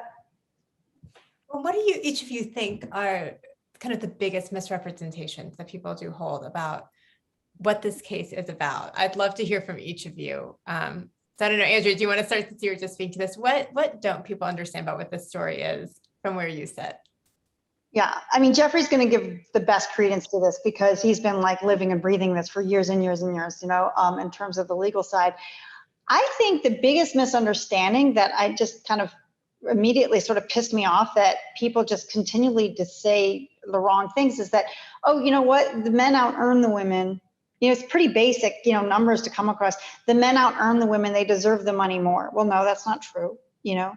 And that the other big piece of it, that besides that these women earn more for their employer than the men, is that they were never offered the deal that the men had, line by line. That's like a super, if you had to meet this case, and like the super basic idea that people love to say, well, the women get a salary and the women get benefits and everything. It's like, well, that was the second best deal they could kind of put together, because quite honestly, the first one was never offered. And I never feel like that gets enough traction, even in the media now, that if people understood that, that's where the discrimination kind of begins. And at that point, then all this other stuff gets cobbled together of whatever labor agreement they had. And I think that you can only know that with full transparency from both sides, saying really what occurred during this lawsuit. So I think those are the two big things that I think is some of the biggest misunderstandings. Regrettably, this case has involved us one by one, having to knock down misunderstandings to be kind, misrepresentations to not be kind, about how the women compare to the men and what they deserve. So one we had to fight off is that it's all FIFA's fault, the Federation International Football Association, because they discriminate between men and women. The soccer federation in this country had to do the same. That was just wrong. FIFA doesn't give any money to any athletes. It only gives money to federations. And when the salaries, when the bonuses, when the compensation was set for the men's team and the women's team, the US Soccer Federation didn't even know what the prize money would be from FIFA. So FIFA was an excuse, not a justification. That was one. Then we had the one that Andrea mentioned, which is that, well, the men make more. They're more popular. They generate, men's sport is just better and richer than women's sport. And by the way, in some sports, that might be true. You have to look at each sport. But what were the facts here? The facts here, what over the 5 years we looked at, the women had more revenue, not less revenue than the men. The women had the two highest television ratings in the United States for soccer games, bar none. It's both of the World Cup victories in terms of that. So again, this was just another myth that came up out of this. The one we're fighting now, actually, the one that's on appeal, is that somehow the women have equal pay because they ended up over 5 years making about what the men made. So isn't that equal? The problem there is the only reason the women were able to make about what the men made is because they were the highest performing team in the world. So they won the World Cup. The men didn't make the World Cup. So yes, the women got a bonus for winning the World Cup, but had the men even made the World Cup, they would have made more money than the women, right? So this is about equal opportunity for pay. And we're fighting that, in my view, distortion of the facts right now on this appeal, and I think we're going to win. But we have to knock off each and every one of these to get to the finish line. And I'm proud to be working with these fabulous women to get to that finish line. And Jessica, do you have anything you want to add to that? Is there just a big misrepresentation that you feel like you all are up against that you are just shocked at every day. Yeah, they hit it right on the nail. But to follow up what Jeffrey was saying, women were paid equally to the men because we obtained the same amount of money as the men, meaning ignoring that the women had to play more games and win many more times to earn that amount. That is not the law. And that's the problem here. That's the misrepresentation here. And so, we have to win many more games. We have to win a World Cup in order to earn the same amount. That's a little bogus here. And so that's facts. And it is so frustrating. And everything that they were saying before me, my blood just started boiling all over again. So yeah, we're gonna definitely continue this fight. So I just wanted to follow up with that. And Jeffrey, there's been a lot of kind of new developments with this case in just the past few weeks alone. There was where you recently heard from a federal judge about your most recent appeal. There was the brief filed during the Olympics. Could you just kind of give for a lay audience, what should people know about where does the case stand today? And do you think this would all be different if you were representing male players in this suit? So there are two parts to this case. The first part was unequal working conditions. The women didn't have as much spent on hotels, on travel. Their fields weren't as good. They weren't as many grass fields. They didn't get as many charter flights. All of these, they didn't have the staff support, the health and medical support the men's team had. So that was part of the case. It was an important part. We have settled that part. And the Federation has now agreed to provide equal working conditions. So we've accomplished sort of half the battle. But the part of the battle that gets the most attention is the compensation battle. That part we are still fighting. And the reason we're still fighting it is because the judge granted a motion saying that it wasn't unequal pay because the women earned as much over 5 years in total as the men. Again, we think that's completely wrong because the women had to play more games. They had to win more games. So think of the example of a salesperson where the male salesperson gets a 20% commission and the female salesperson gets a 10% commission. But the female actually has 5 times as much sales as the men. So she still will get more money in commission. Was that equal pay? No, because if she had the men's commission, she would have got twice as much pay. And the point here is you have to provide the same rate of compensation. So we're appealing that right now. We have filed that appeal just before the Olympics, where we hope to get a decision by the first portion of next year. And then we'll be back in court before a jury to do this. I've spent a lot of my life representing athletes. And frankly, I've represented more male athletes than I've represented female athletes. But I could tell you that these women have been as strong and as dedicated to this fight as any of the athletes I've ever represented, any of the unions I've ever represented of athletes. And so I believe they're going to win this fight legally, just like they've won so often on the field. And that's what we're set out to do.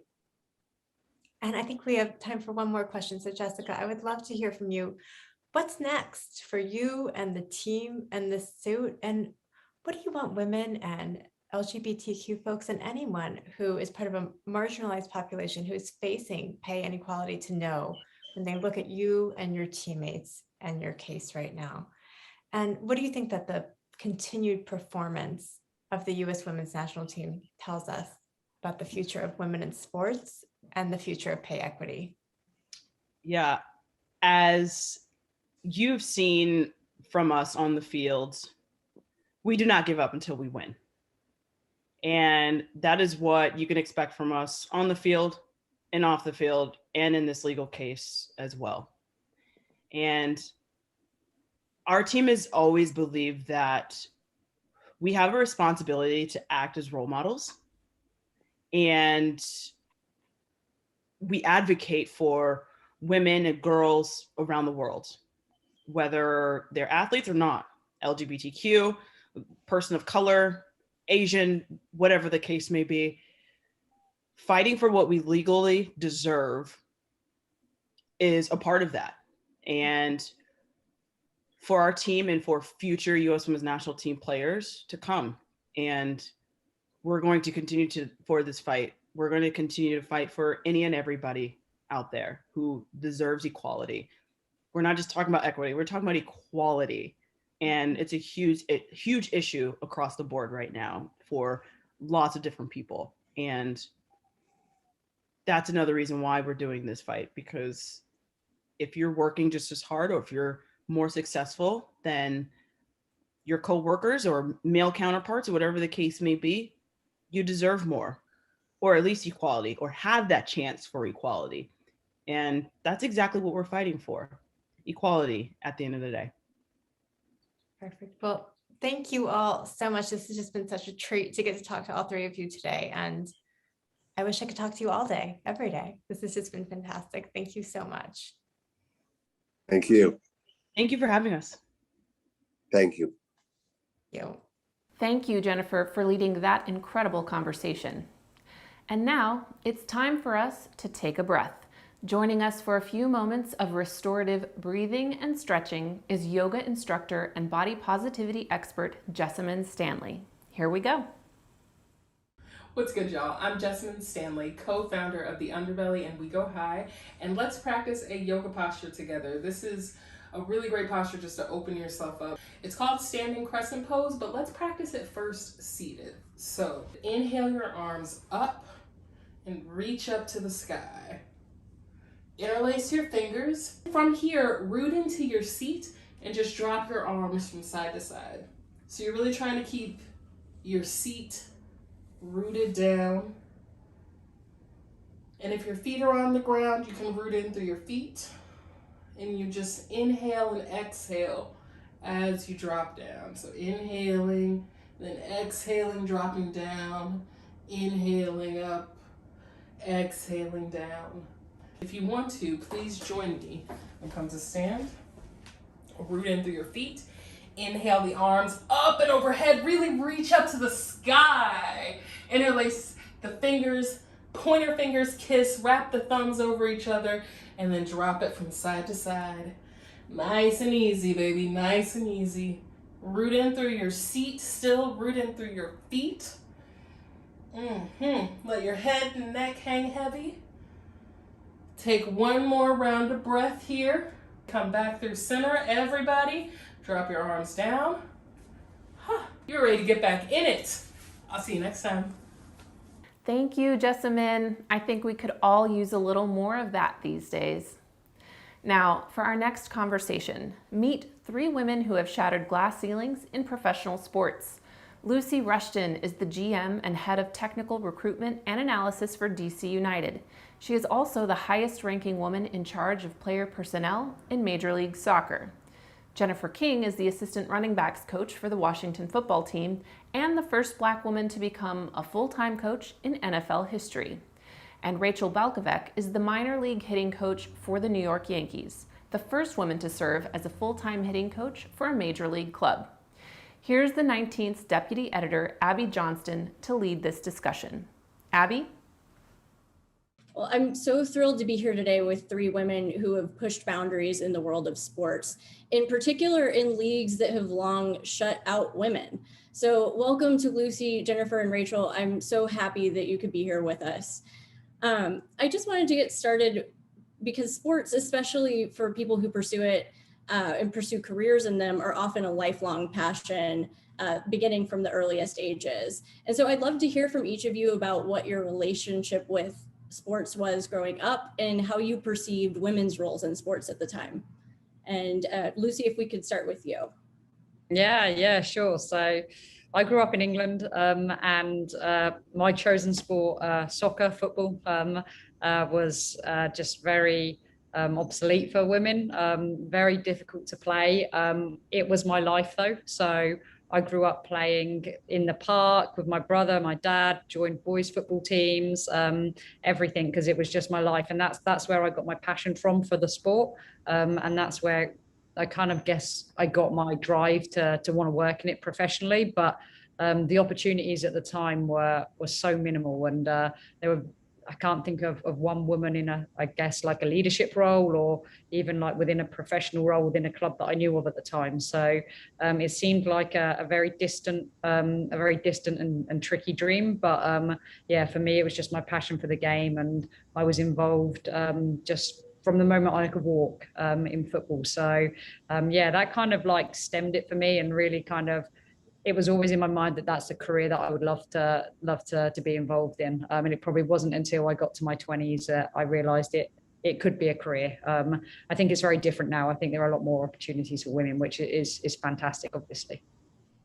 Yeah, I was fortunate to have an older sister who played sports, so I was always around women playing sports. So I think I was introduced at a very early age, the representation of women playing sports. So I always thought that there was a place for me to play. I never thought about coaching until later, in college, when I thought about coaching. And then, at that time I'd had female coaches, and growing up I had a female coach, and I saw, a few females coaching my sister's team. So there was always a representation of women coaching sports. And so that helped me grow, but obviously it wasn't in football.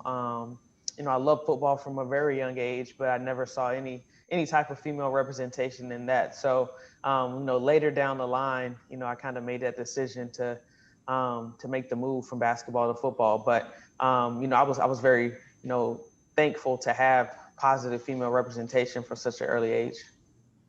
Yeah, I played all kinds of sports growing up, and kind of like similar to Jennifer, I didn't really know any better because I did have mostly male coaches, but some female coaches in there. And I didn't even think really that it was weird until I tried to do it myself, type of thing. And I was pretty naive entering that space. But I think really young, my female role models in sports were athletes. And so seeing the 99ers from the US Women's World Cup win, and Brandy Chastain ripping her shirt off and all those things, like I watched that live, and it was really impactful. And to see these really strong women, and like Venus and Serena, extremely strong, like voluptuous, changing the game with fashion, just kind of being themselves.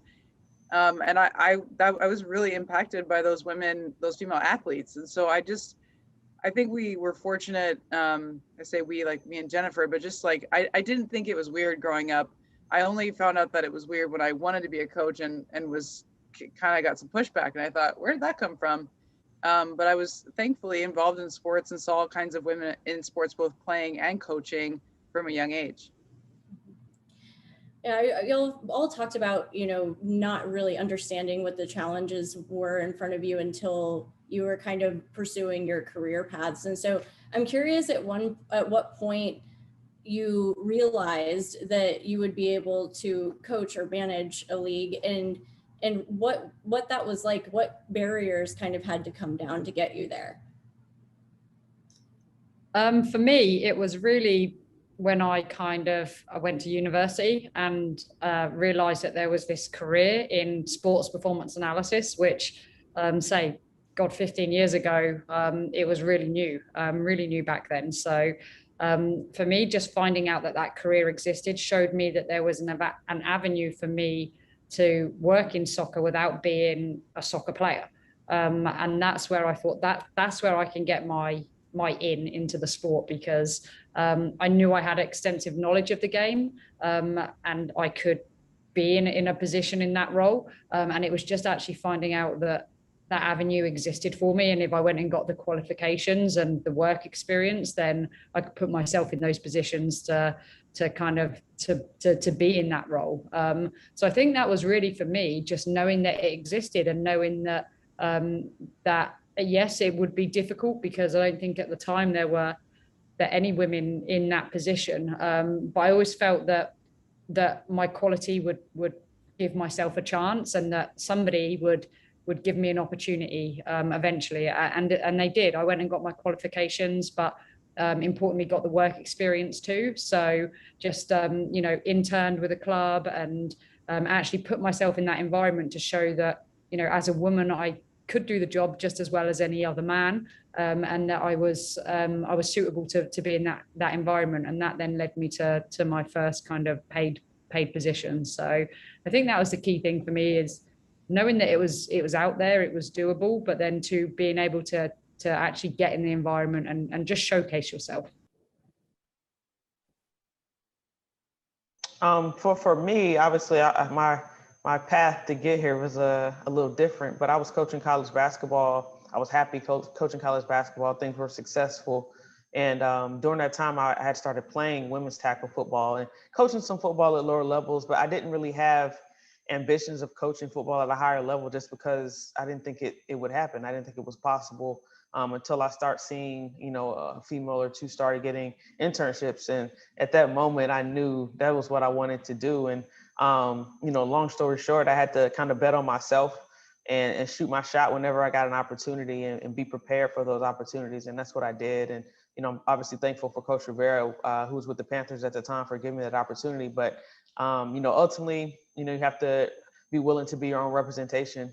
And that's what I did. And obviously it's worked out for me, but I think it's definitely, a mindset that you have to have when you're kind of trying to break into something where there aren't people that look like you.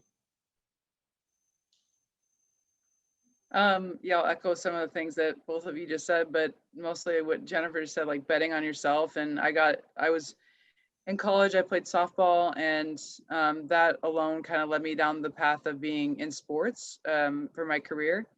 And then I was a graduate assistant strength and conditioning coach with LSU, and I worked with 6 different sports, including baseball and softball. And that's when I thought I wanted to get into professional baseball. And I was still very naive. From the time I was 4 to the time I was 24, I was very naive. And I just okay, it doesn't matter, I'm a woman, but I had kept getting opportunities, whether it be to be playing college sports and then to be a graduate assistant strength coach at LSU, which was an incredible opportunity at that age, but then kind of hit a wall when I wanted to get into professional baseball. And I was very naive, thinking, I've got LSU baseball and softball on my resume. Why wouldn't I be a candidate for an internship with a professional baseball team? And that's kind of when I hit the barriers, right? It took me, like Lucy said, getting my foot in the door and showing as an intern what I could do, and just, that I could be respected by the guys, and kind of just showing what was possible for me to be eventually hired full time. But definitely those first couple of years, it was really, and as Jennifer said, when was, I think the first intern for the NFL was hired in 2012. I gotta look up that year, but it's relatively recent. So when I got into baseball, there were no other women around in like a 100-mile radius. There was a physical therapist for the Dodgers, and a couple of athletic training interns, and me, and that was it. So we really had to prove ourselves and show not only, of course, our skills, but also just the ability to gain respect, have a coaching presence. Those things are all important. And so it was pretty, I would say, touch and go the first couple of years of my career. And I know we don't have a lot of time to dive into this, but I do want to note that, Rachel, one of the things that you did to get your foot in the door was actually changing your name on your resume to get callbacks. Yeah. So the 2012, I was an intern for the Cardinals, and then just like every internship, it ended, and they were like, thanks, bye, and they were like, we'll call you next season if we have something. And of course you can't wait on that. So I just kept going about my business. I moved to the Dominican Republic. I did an internship for a winter ball team there, moved to Phoenix, and there are 15 teams based in Phoenix, 15 MLB teams based in Phoenix. And I actually applied for 8 to 10 jobs and just got absolutely nothing back, which is, at the time, I was still actually naive. And I thought, I just have to do my 7th internship, of course. But I was being discriminated against. And so, long story short, I had applied for a bunch of jobs. I finally got a call back, got an interview, and the guy eventually ended up telling me that he wanted to hire me, but he couldn't because administration told him that he couldn't hire a woman. And he also had tried to help me by calling around to all of the other teams and got the same response, that they got my resume, but they weren't going to hire me because I was a woman. So I know that there were minimum 5 to possibly 10 teams that were just flat out just not interested in hiring women. So I sat out that year. I waitressed, worked at Lululemon. I worked 2 jobs and also got another internship at Arizona State with baseball and softball. And then the following year, I just was so desperate. This is not a good strategy, but I was so desperate. Nothing's good when you do it out of desperation. So I changed my name, my resume to Ray, and I just wanted to get a phone call. I just wanted to talk to somebody and say, hopefully blow their socks off in a phone interview.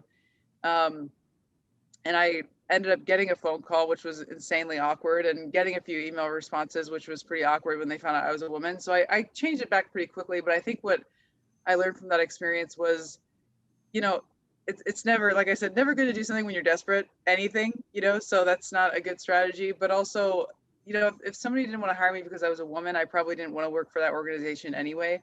So I had to just let it go, and present myself as myself. And thankfully, the Cardinals had a position open that next year and hired me back full time after I had done an internship for them. But it was already getting pretty late in that off season. I was thinking I would be out another year, and they ended up hiring me back full time. So yes, I changed my name on my resume. My family still calls me Ray at times, and it's a running joke. It will be forever. But I don't recommend that to anyone. We're seeing a lot of strides being made toward increased attention and resources given to women's sports, which of course is absolutely something that we should all celebrate. But women and non-binary folks holding roles in men's leagues, or at least leagues that are viewed for men exclusively, has been a slower process. Why do you think that is? Probably just because they aren't there in the media. We don't see them. You hear all the negative examples, and you hear about women not being in sport and they're not being in these positions, but we're very slow to actually publicly put out there the women who are in these positions. I know within soccer now that there are women in coaching roles or in analysis roles or kind of leadership roles, but they're not there for the publicity. They're there to do their job, and so they don't actively go out and seek that attention, and the media doesn't give it. So all the time we're left with these negative examples, and we don't actually then have the positive examples that do exist there. And so then you create this stereotype, I guess, of it just not being a thing that women aren't in these positions. There is obviously an element of women still not being in these positions enough. And I do think that is slowly changing, and will only change if other women see role models to look up to, and it's saying more publicly out there that this is a thing for them. So I think the more that we can do that and celebrate that, women are in these positions and excelling in them, then it's only going to kind of encourage other women to apply and to get into the field, but B, also show directors and the male kind of leaderships at other companies that, hey, women are doing these positions in this position at other companies, and maybe I should consider them in my company. So I think it's kind of twofold in that sense. In my experiences, so much of it was just because that's how it always had been, and no one ever thought about changing it. In college, I played for a female basketball coach all 4 years. And then when I started coaching college basketball, I worked for guys, and it was interesting. The question sometimes I get working in football was never something that came to them. It was commonplace for men to coach females in college basketball, and no one ever asked them if they went to the locker room and things like that, because it was just common. And when as women start breaking into more male prevalent sports, I think it kind of started opening people's eyes, and obviously there's a lot of work to be done and strides to be made, but I think people are seeing now the value, and that there's more than one way to hire, and instead of limiting your pool to the 50%, you can open it to everybody and find the right person for the job. Yeah, I think to touch on what Lucy said, this is I think why we're all on this panel right now, and why what Jennifer just said, it's if it's all then that's what you do. I think it's interesting that Lucy brought this up, but yeah, there are a lot of women working in sports, but it doesn't always get national news attention. And interestingly, when I was hired full time in 2014, as the Cardinals like minor league strength and conditioning coordinator, I made history. I was the first one to do that. Might have been the first strength and conditioning coordinator in all major sports, but there was no social media. There was none of that. And so like no one even knew, which is fine. I didn't, as she mentioned, like I didn't get in to do that. But now what we're seeing, which I think is positive, is it's just being celebrated more, and social media has changed everything. But there's so many more avenues for news to travel, and there are social media accounts just to celebrate women in sports. That didn't exist even 3 years ago, 4 years ago. So I think that it's circulating more. There is more just visibility in general for women working in sports. But to Lucy's point, there are a ton of women working, maybe not in really forward-facing roles. I mean, you can see Jennifer on TV in the game, like it's there in front of your eyes. I wear a baseball uniform to work with a Yankees logo. Like it's very just like striking. But there are also plenty of women who are working in the office, or they're sports scientists or whatever. And it's just not maybe as glamorous, or maybe not something that somebody wants to report on or something, but there are a lot of women. And I think that, I think Lucy's right. Like it's just not as visible as it should be or could be maybe. And we could all do a better job of kind of celebrating that and pushing that news out however we can do it. As I mentioned, we're on this panel, right? So that hopefully some young women out there see this panel and can draw from this and get motivated or inspired by it. So yeah, I love both Lucy and Jennifer's points. Does being in the extreme minority in your fields impact the way that you look at diversity and visibility within your leagues and in sports in general? Yes and no.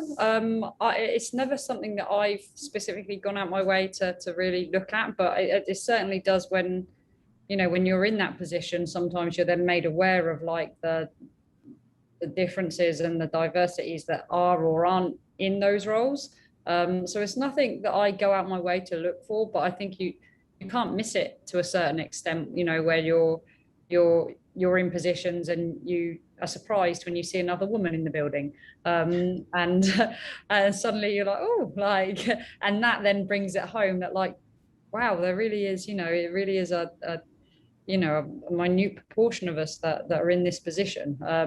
But to me, I've always known it's there within this sport, so it doesn't surprise me. Sometimes I think we need to do more. But I think that's it needs to be an organic process, and it will be whereby women will come into these roles more now, only when they see other women getting the opportunities to develop and succeed in them. And once that happens, I really think it will be just a snowball effect, and it will naturally and organically grow. Yeah, I totally agree with Lucy that it's not something that I really think about. Because as we talked about, there are a lot of women who work in sports. So there's a lot of people in our building, who are women doing great things. So it's not that uncommon to see another female. Obviously on the coaching side, I'm the only one. And, my biggest thought is how do we get more women here who are, qualified and able to do the job. And I think that's huge to have panels like this and to have different programs like the NFL has and USA Football has to start developing that next generation of talent, of coaches, of women who want to coach football. So I think, that a lot of my efforts and thoughts go towards that to really field a really good crop of that next generation. And, maybe it won't be the only woman on a coach. It could be multiple women on coaching staff. Yeah, same. I mean, I could just say same, but I'll go a little bit. Just everything you guys just said. I love Lucy. Like, if I see another woman on a staff, I haven't encountered women coaches, although there are 4 active coaches in Major League Baseball around the league. But if I see like another woman athletic trainer or something, across the field, I'm like, oh, there's a woman. What's she doing? What's her name? Who is that? So you don't even realize that it's weird until you do see a woman and you're like, oh, right. There's other women. I see you.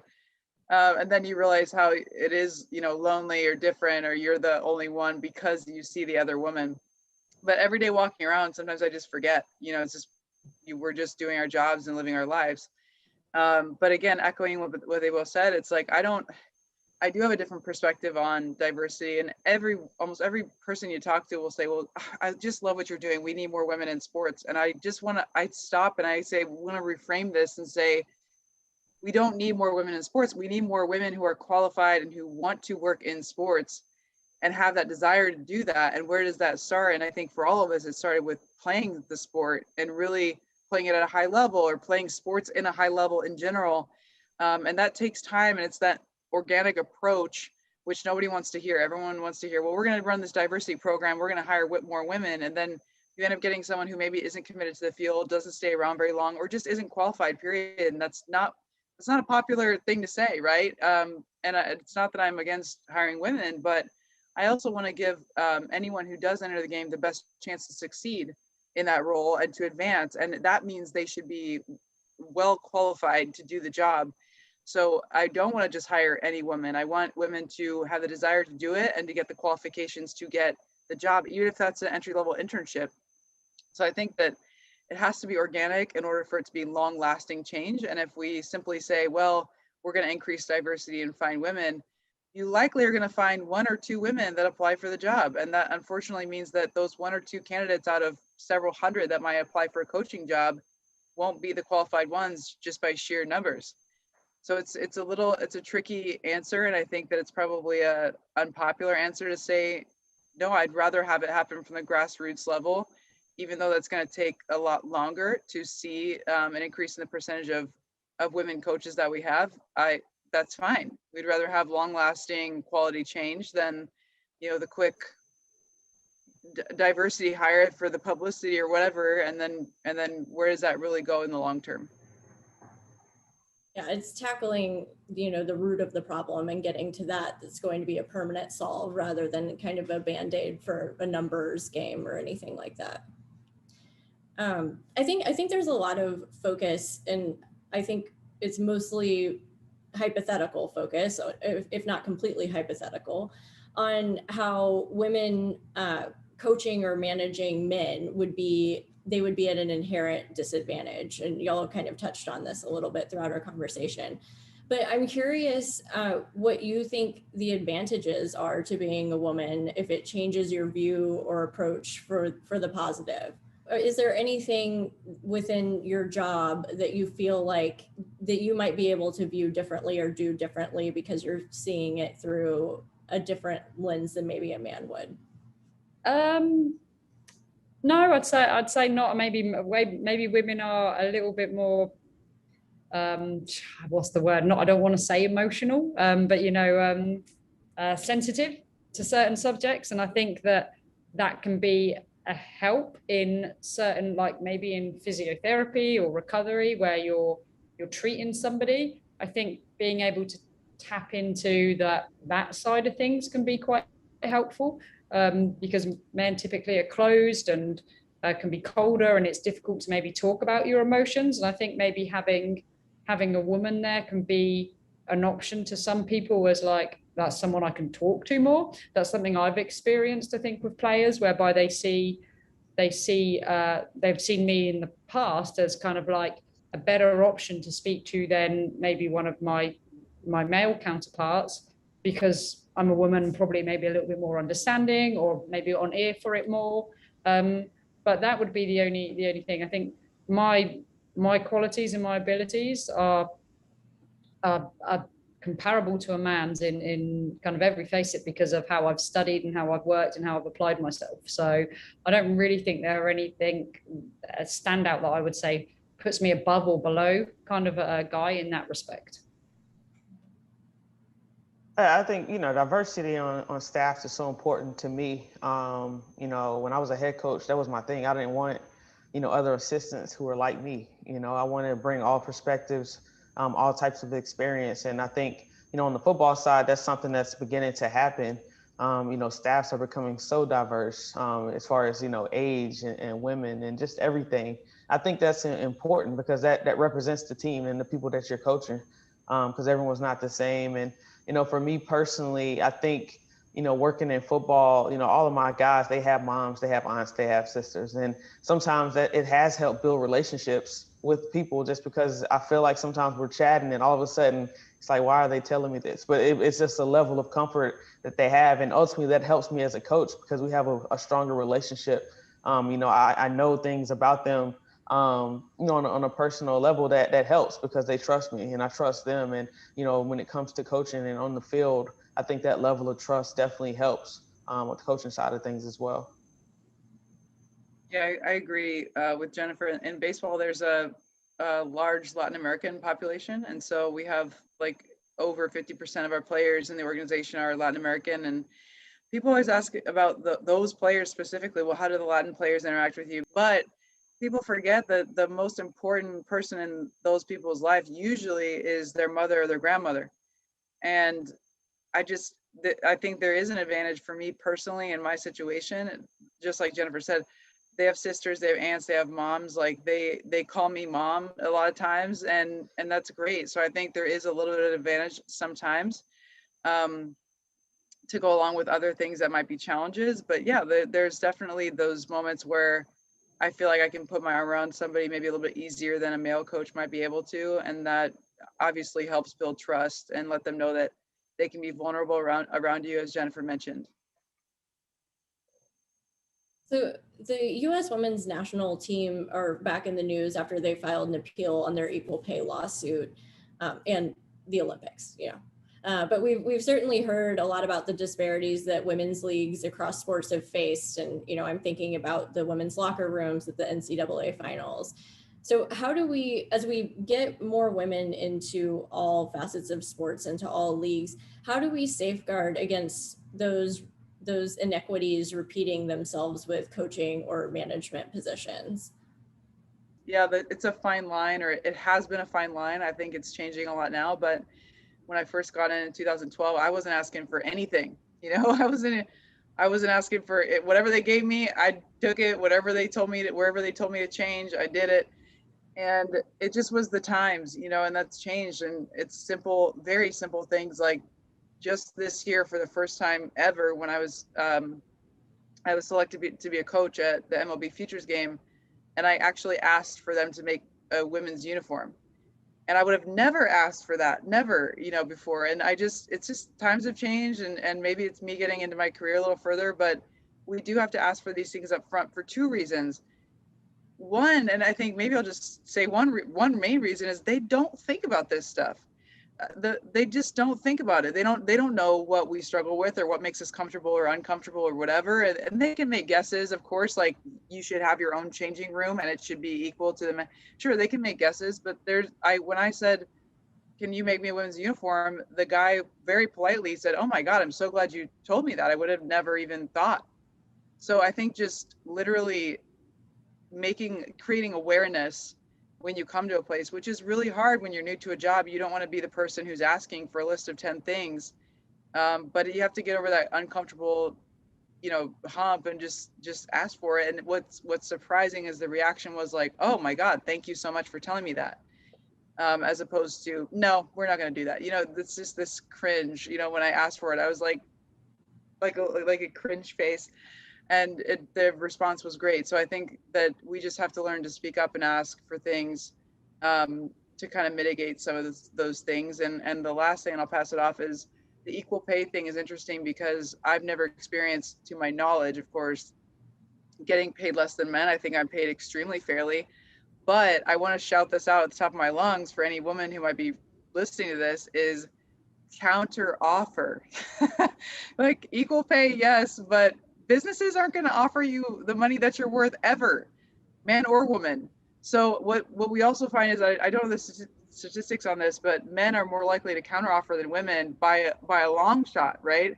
They're more likely to ask for more money than they even think that they're worth, just to see if they can get it.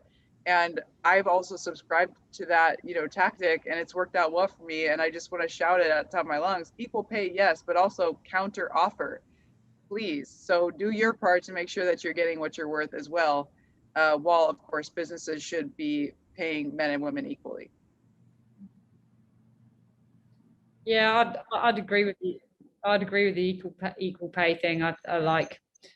I probably have experienced it actually, whereby I feel that maybe because I'm a woman, a different approach is being taken, but I do think the onus to a certain extent has to be on you to push that, and that goes. I've had similar experiences there to kit, what you wear. Sometimes they give you the guys kit because that's all they have, and they've not been asked about it before. It's on you to have to take that and say, actually, can I have the female?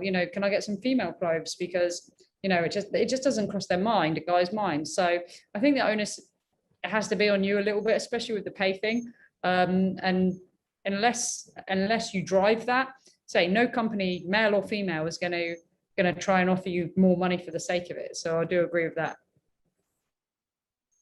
Yeah, I think, it's been leaps and bounds from the time I entered the league until now. Like Richard was talking about, my first year, I just took whatever I was given. And I got like this weird, like skort type thing when I first got, I didn't even know what it was, but I just like put it to the side. I didn't even say anything. And I mean, now we just got bags of sports bras. Like that's just the thing. Like they just didn't know. It never crossed their mind to do things differently. And as far as the equal pay and equality, I think we've reached a point where women aren't just going to take it. And I think that's why I was happy to see with the NCAA, with the women, like they put them on blast and let them know that it wasn't right. And it quickly got changed and adjusted. And, I think just that comes with more people, more women in positions of power. And, as we talked about earlier, the social media of it, putting it in front of people. And I think to grow a lot of women's sports, we needed it on TV more, because there are a lot of fans and people will watch anything. There's cornhole on ESPN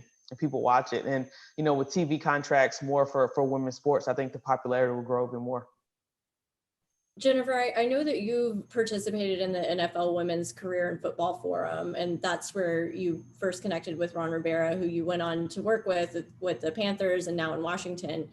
And so what are leagues doing, and what more can they be doing to create these intentional spaces for networking and connection for underrepresented people in the leagues, including women?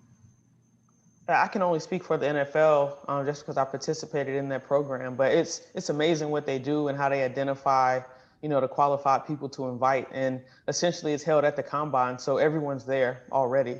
So you're put in front of owners, in front of GMs, in front of head coaches to get that FaceTime with them and introduce yourself to them. And, Sam Rappaport, Vanessa Hudson have done a great job with the NFL to provide women that opportunity. And then I think the next step of that, we talked about earlier, is developing that grassroots program. How do we identify, little girls that like football or want to coach in football? And how do we develop them from that age? So when they become 18, 20, 21, they're prepared to start stepping into those lower roles of coaching just like anyone else would. So I think that's the next step that we have. But the Women's Coaches Forum has been phenomenal for the NFL and the growth of women in football.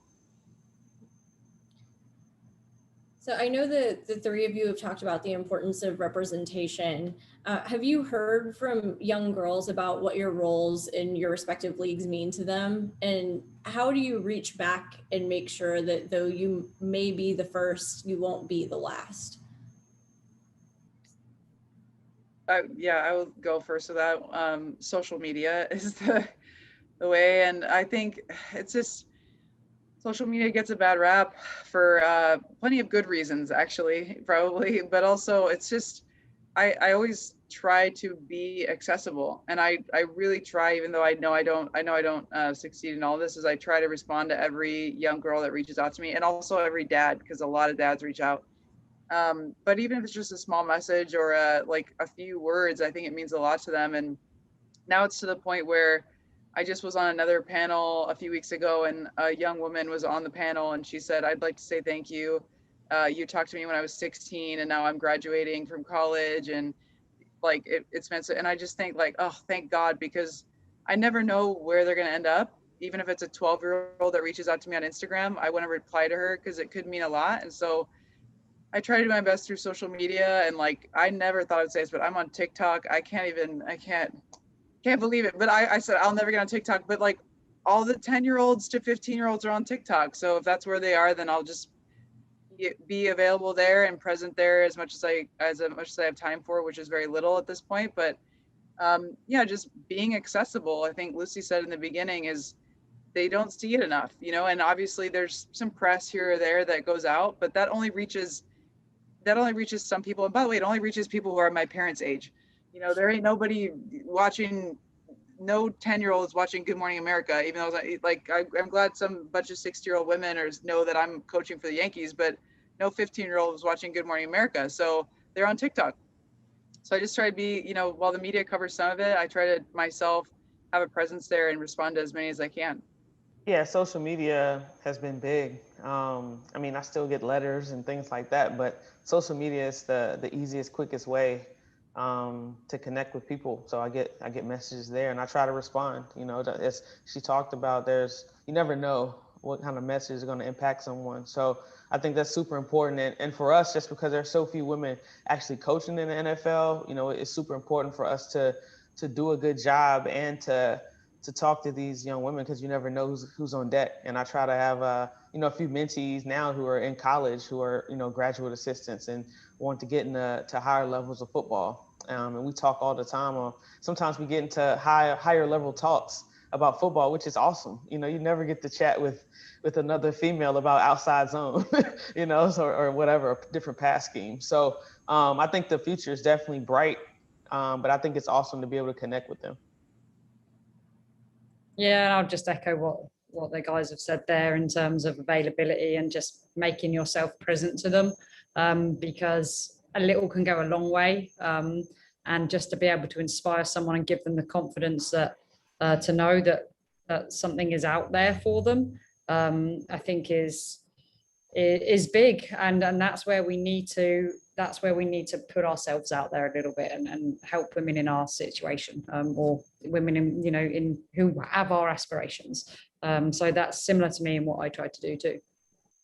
Well, Lucy, Jennifer, Rachel, thank you so much for being here with me today. And I hope that you hopefully have some new fans among some people who are not 60 years old and 60 years old too. But let's inspire the next generation here. Thank you all so much. Thanks, Abby. Thanks for your time.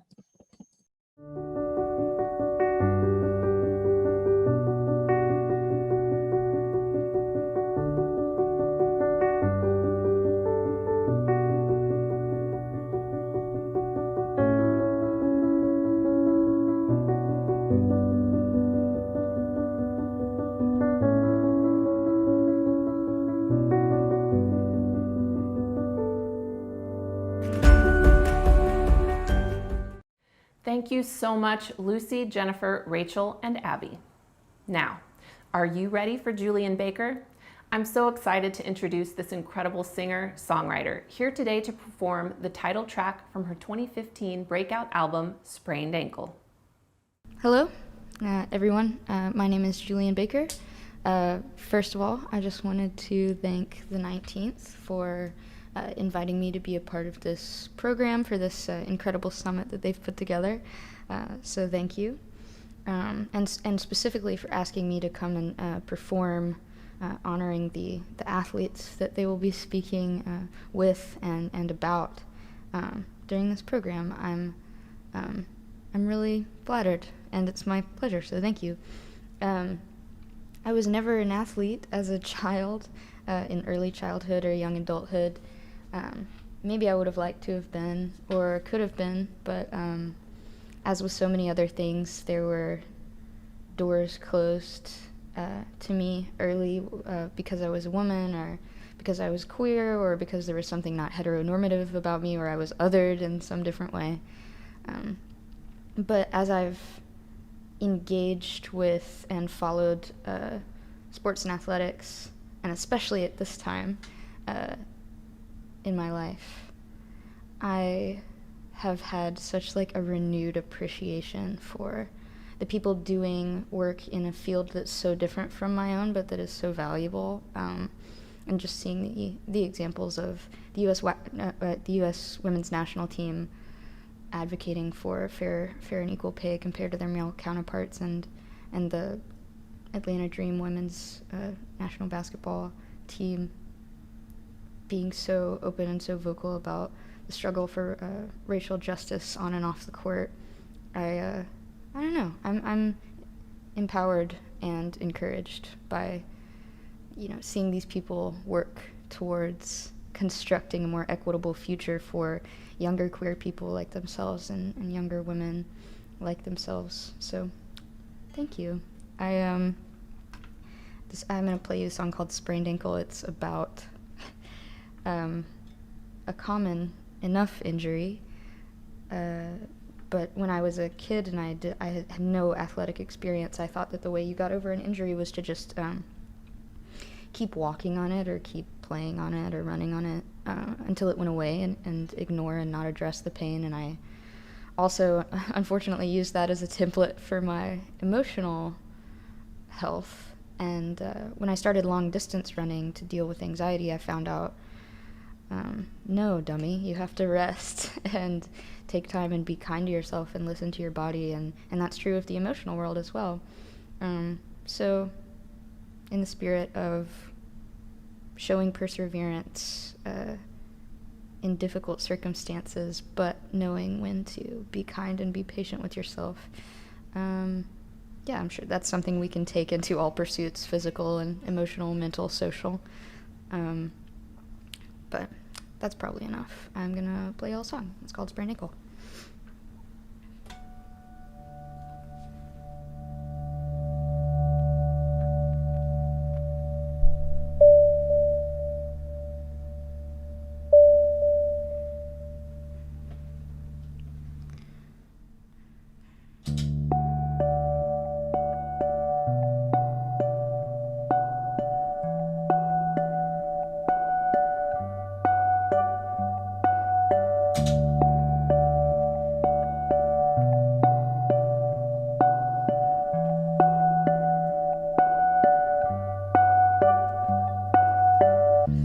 Wish I could write songs about anything other than death.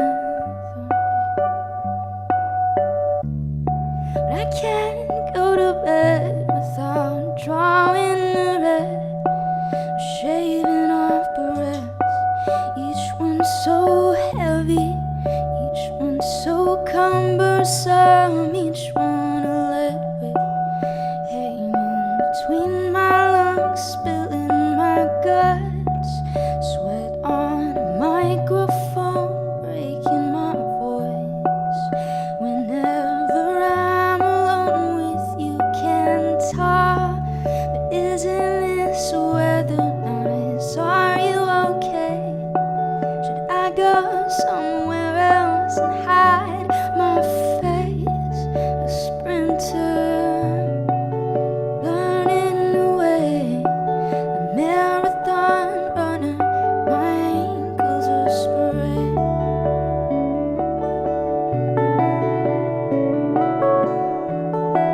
A marathon runner, my ankles are sprained.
Thanks, y'all.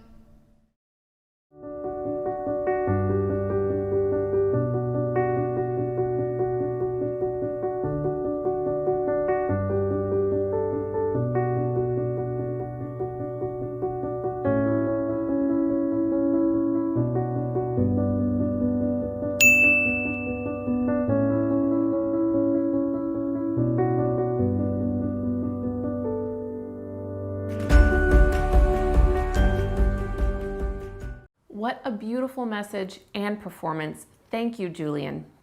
Now, it's my honor to introduce our final keynote with sports icon and equality advocate, Billie Jean King. Billie Jean's new autobiography, All In, publishes today, so be sure to check that out. Here for this one-on-one on the future of gender and racial equality in sports is Amna Nawaz, Chief Correspondent for PBS NewsHour. Over to you, Amna.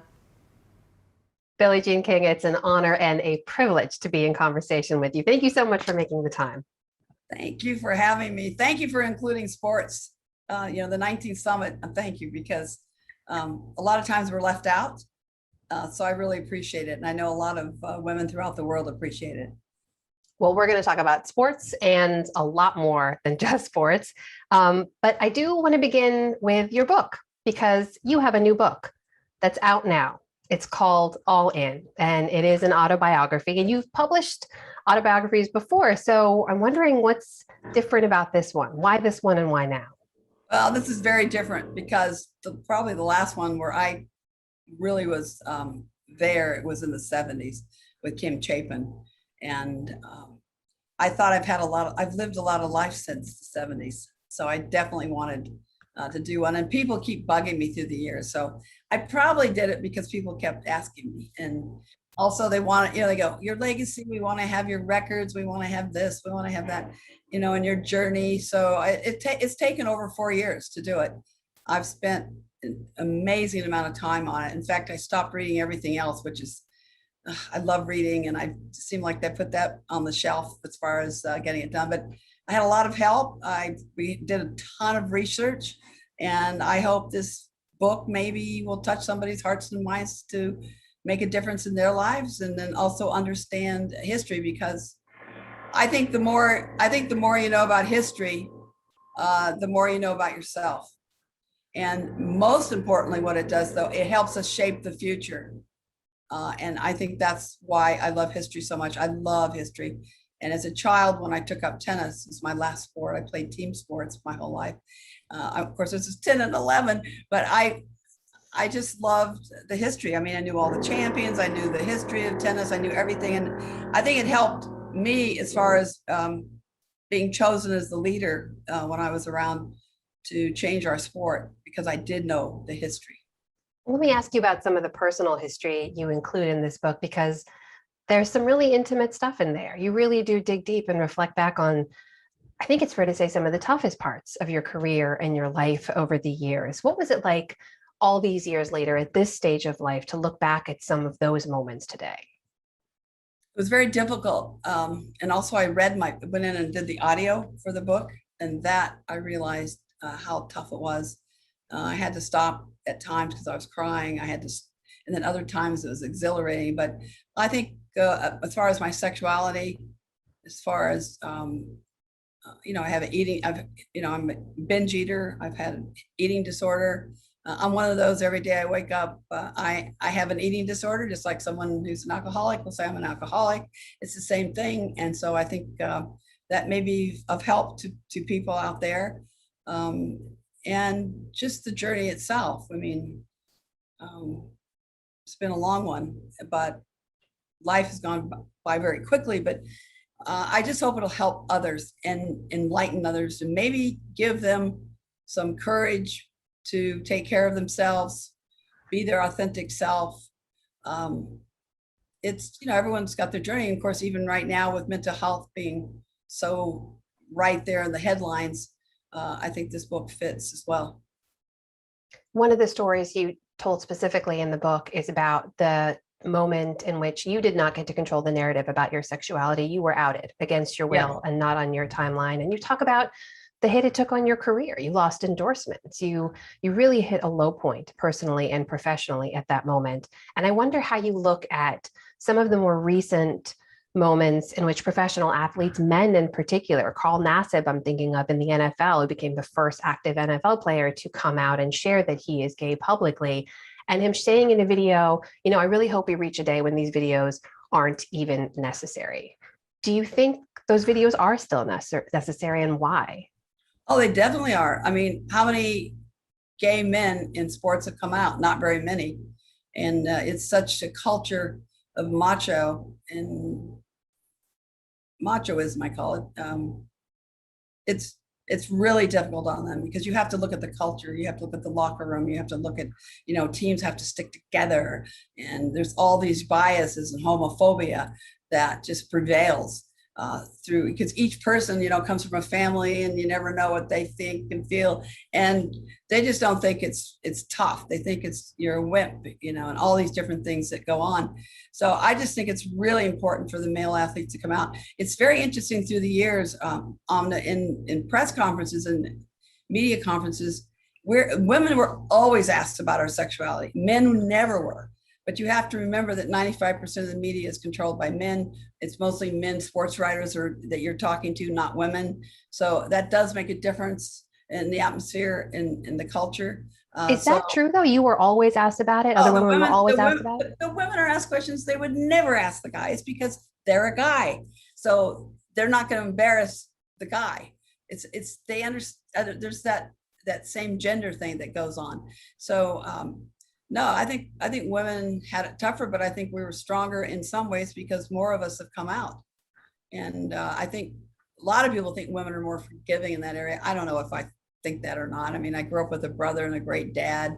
So I don't know. I think it depends on your individual situation, but it's very important if you can be your authentic self, because for instance, at work, 46% of people are not out.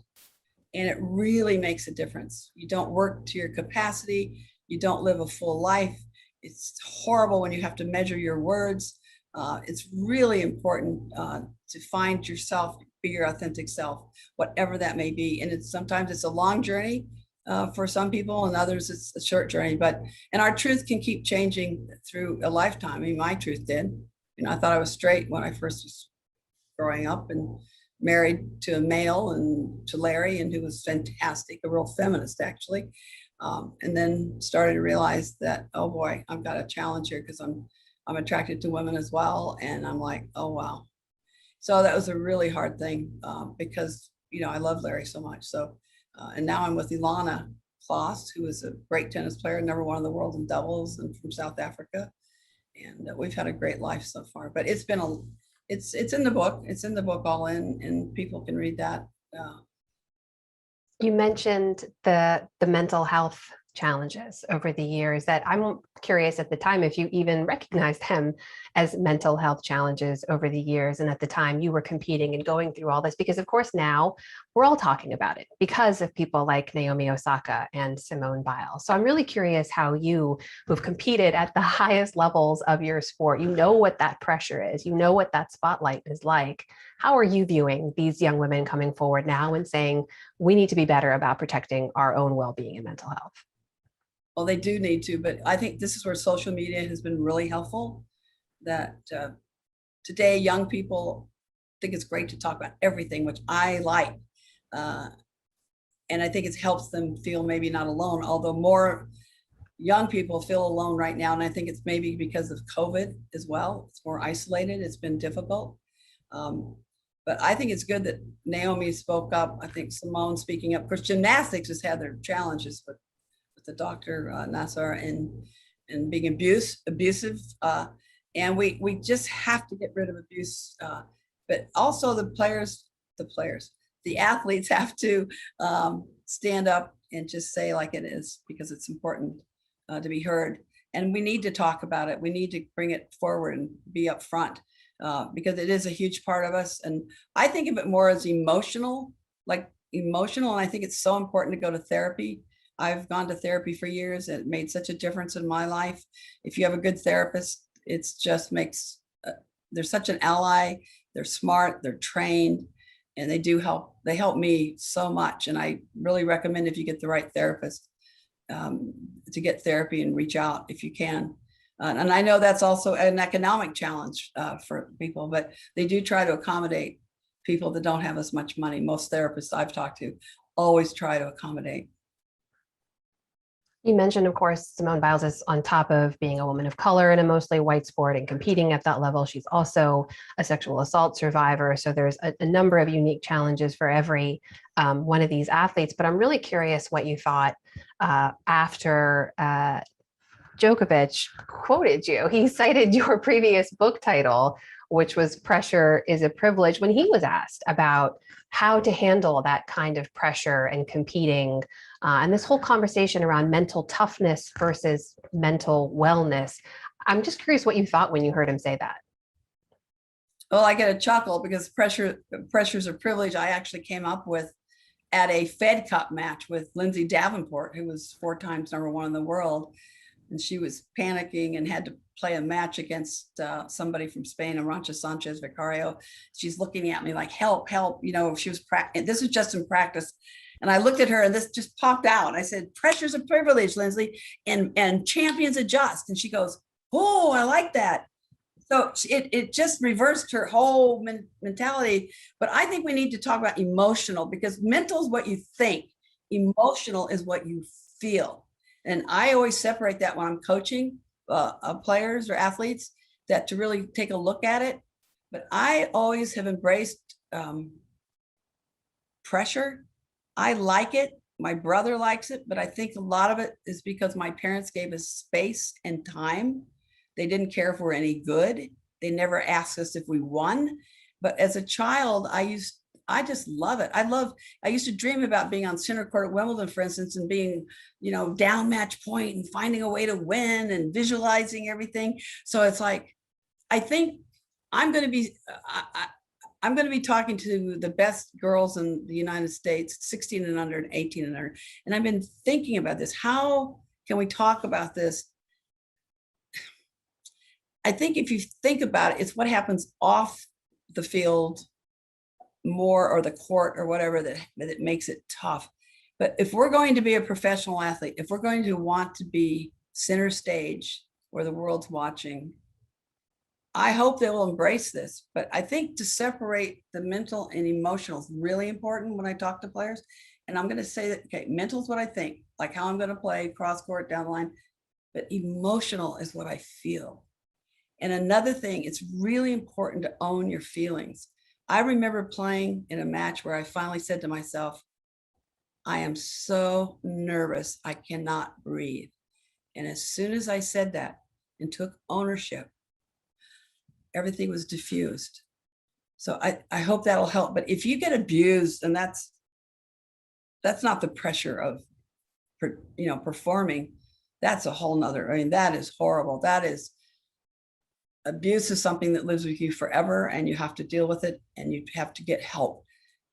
It's really important to ask for what you want and need. And girls are brought up not to ask for what we want and need. We are taught to be quiet, to think about the other person, always that way. But I really encourage girls and women to ask for what you want and need. And I know I've had trouble doing that through the years, but unless I'm the leader for others, then I'm great.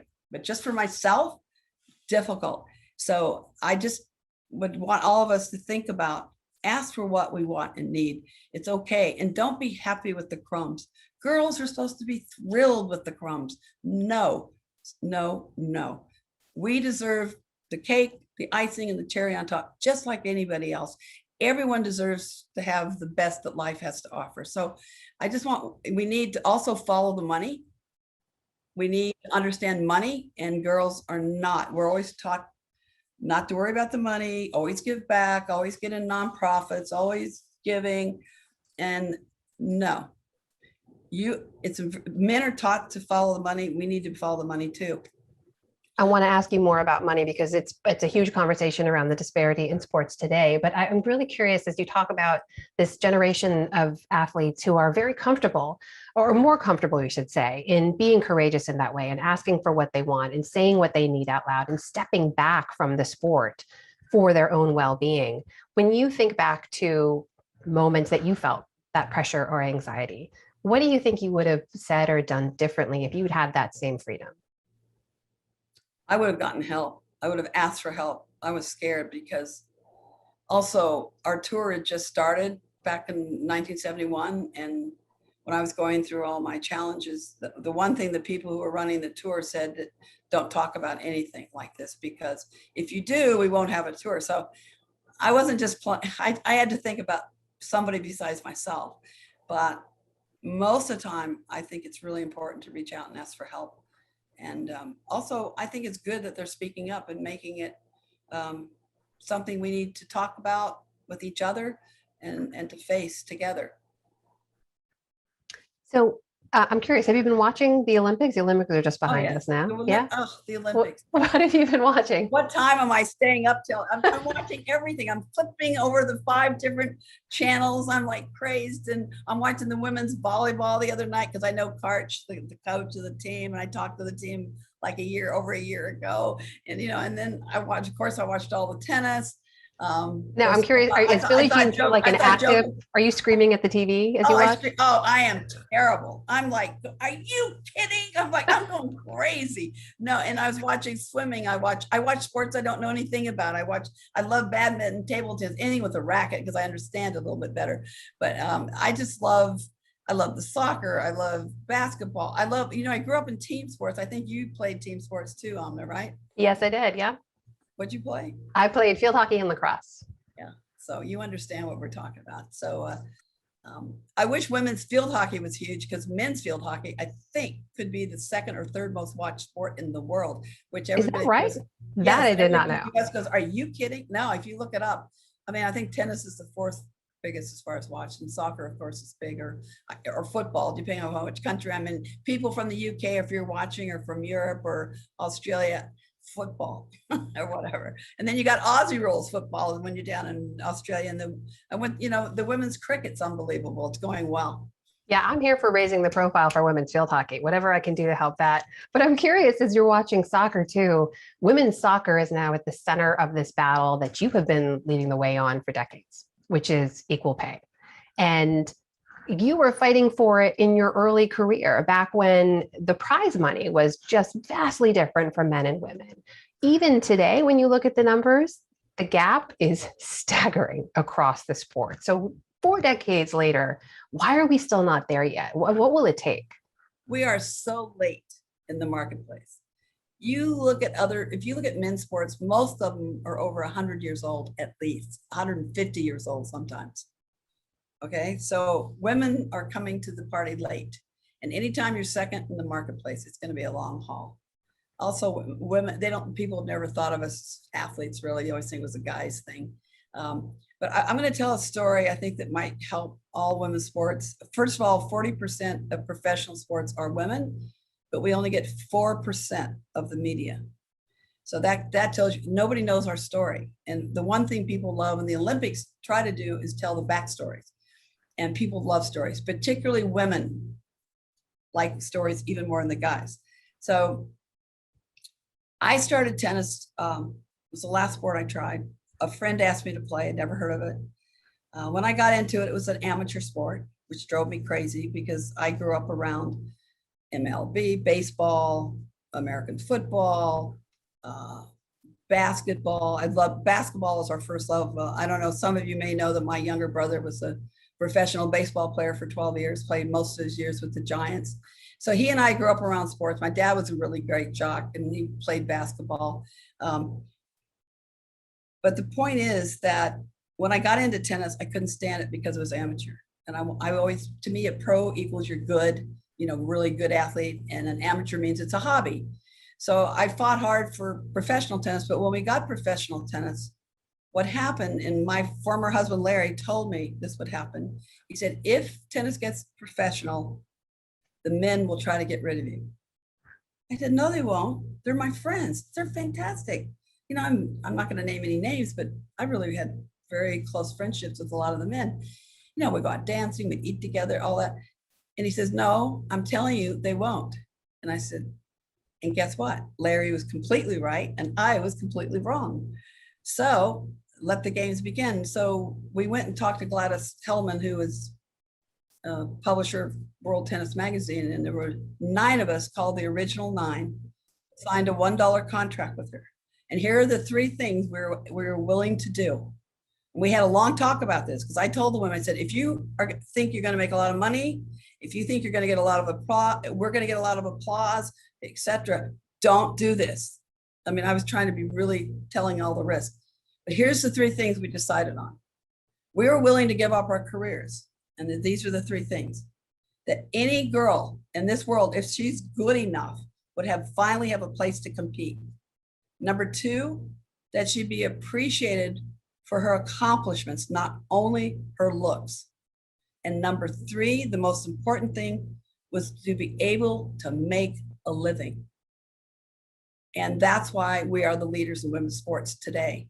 Every time a women tennis player gets a check or makes money off the court, that is because of that moment in time that we were willing to stick together, even if we got suspended, no matter what happened, we were willing to give up our careers. And we were in our 20s. We were right in the thick of our careers. We didn't care. And so there's people like Rosie Casals, Nancy Ritchie, Peaches Barkowitz. You probably know these players are Christy Pigeon, Julie Hellman. We are the players, Judy Dalton from Australia, Carrie Melville Reid from Australia. They got suspended immediately when they saw that iconic photo. There's an iconic photo of the 9 of us. And that was the moment. So every time you see Naomi Osaka get a check at the US Open for $3 million, she makes $55 million off the court or whatever. I don't have the numbers right, 35 million, whatever. The point is that day is still relevant to today. And we just got inducted to the International Tennis Hall of Fame a few weeks ago. So we're we're the first group ever to be inducted. Usually they do not induct groups.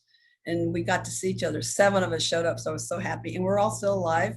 So that's a great thing. But we're really proud of ourselves. But more importantly, what can we do now to help the future? And then when I look at soccer, they're chanting equal pay for equal work. They still don't have it. And I know they had a collective bargaining agreement. I think it's just coming due. I think it's going to be up. And then we'll see what happens. But and then you get people say, oh, let's go for more than the men. No. Let's just have equality. If we can just get equality, I want everyone to have a chance. I don't care what gender we are. So I think that's important. And another thing that girls are taught this is something, I was talking to Zena Garrison the other day, and she's a African-American player who's 4th in the world. She won a gold medal in the Olympics in '88 with Pam Shriver in doubles. She's one of my dearest friends. I said, what are Black people, particularly Black women, taught growing up? She says, Billie, we're taught we have to be 10 times better than anybody else if we're going to make it. I said, that's very, very interesting. She said, because we're Black. And then I said to her, I was taught exactly what you were taught, but I was taught because of my gender, because I'm white. But here you think of it as race, and I think of Black women, any women, Latinx, Asian, I don't care what you are. I feel by gender, if we all stick together, no matter our race, that we're going to be a lot stronger. I think sometimes, of course, that's easy for me because I'm white. I get it. I don't get it. I know that I don't get it. Okay. So, but I listen all the time and ask questions. But if we think of it, if we can make it right for race and gender, because I think all women are taught the same thing, because I was taught, if we're not 10 times better, you're not ever going to get the job. You're not going to get this. You're not going to be acknowledged. So it's very interesting that we get the same message, but we come from a little bit, I don't come from race as much as gender. Like I think about women of color all the time. In fact, that was my epiphany when I was 12. After I played tennis one year, I had my epiphany for the rest of my life. And that was everybody in tennis was wearing white shoes, white clothes, white socks, played with white balls. And I asked myself, where is everybody else? I said, where is everybody else? It's so funny. I promised myself that day I would fight for equality the rest of my life. That was when you were 12. You had that realization. That was my epiphany for the rest of my life.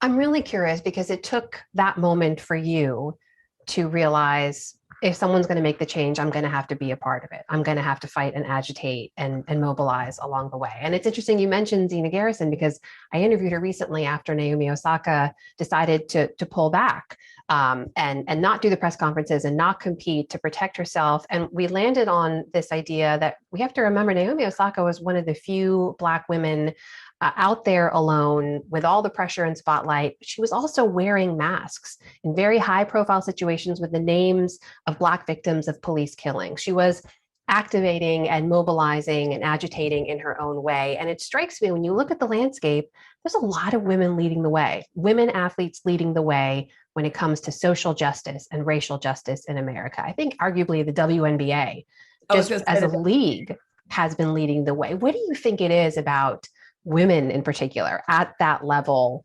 really willing to put their careers on the line and endorsements on the line and reputations on the line and taking that flack to deliver those messages now? Well, first of all, I think that the response is very different today than in the old days. I think it's a positive response. For me, watching and living and knowing these young athletes, I think the feedback has been so positive compared to what would have happened years ago. What would have happened years ago? Oh, we would have been, well, look what happened with my sexuality. I lost all my money overnight. Do you think I'd lose my money now if I came out? Do you think Rapinoe is losing money? I think she's making money because she came out and is her authentic self, just like Sue Bird. I admire them a lot. But I think if you look at, they've had a very positive response. And I think when Simone Biles has come out about her abuse, I think people are much better. I think they get more endorsements because of it. Whereas we would have gotten no endorsements. We would have been absolutely pushed aside. So I think it's good. I think keep moving, keep speaking up about whether it's voting, whether it's about abuse, whether it's about mental health, whatever it is, just absolutely be there. And social media makes a big difference. You have to remember, my generation, we had to get the traditional media to tell our story. And if they didn't tell our story, and we were really aware of this, they wouldn't do it. I mean, can you imagine today getting in a car and going to a newspaper, which, oh, what are newspapers? Okay. And trying to convince an editor to cover our tournament. That's what we used to do. The kids today would never have to do that. They don't do that. They have, it's so we'll have a separate discussion where we explain what a newspaper is. I know, that's true. All right. Anyway, social media on your phone. We have a lot more outlets now, which is fantastic. But I also know if I'm going to be a professional athlete, my job, part of my job, is talking to the media because we're very privileged, and we have to figure out how to do that where the athlete doesn't feel so much pressure from it. I love writers, so I actually had fun with the media. So I come from a different place because I thought it was such a privilege to have them even asking me a question. I'm like, oh my gosh, they're even going to ask us a question. Wow. So it's different now because you get so bombarded with so much today. And I think it's really important to put your phone down if you're young. And I notice they can't. I think it's important to put your phone down and have some peace and meditate. I think meditation's huge for mental health.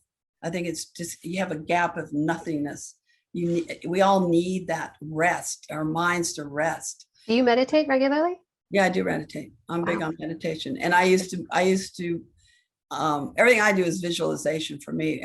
Each person out there has to know their strengths and weaknesses, like you were talking about earlier. What makes them tick? Where's your strength? Play to your strengths in life.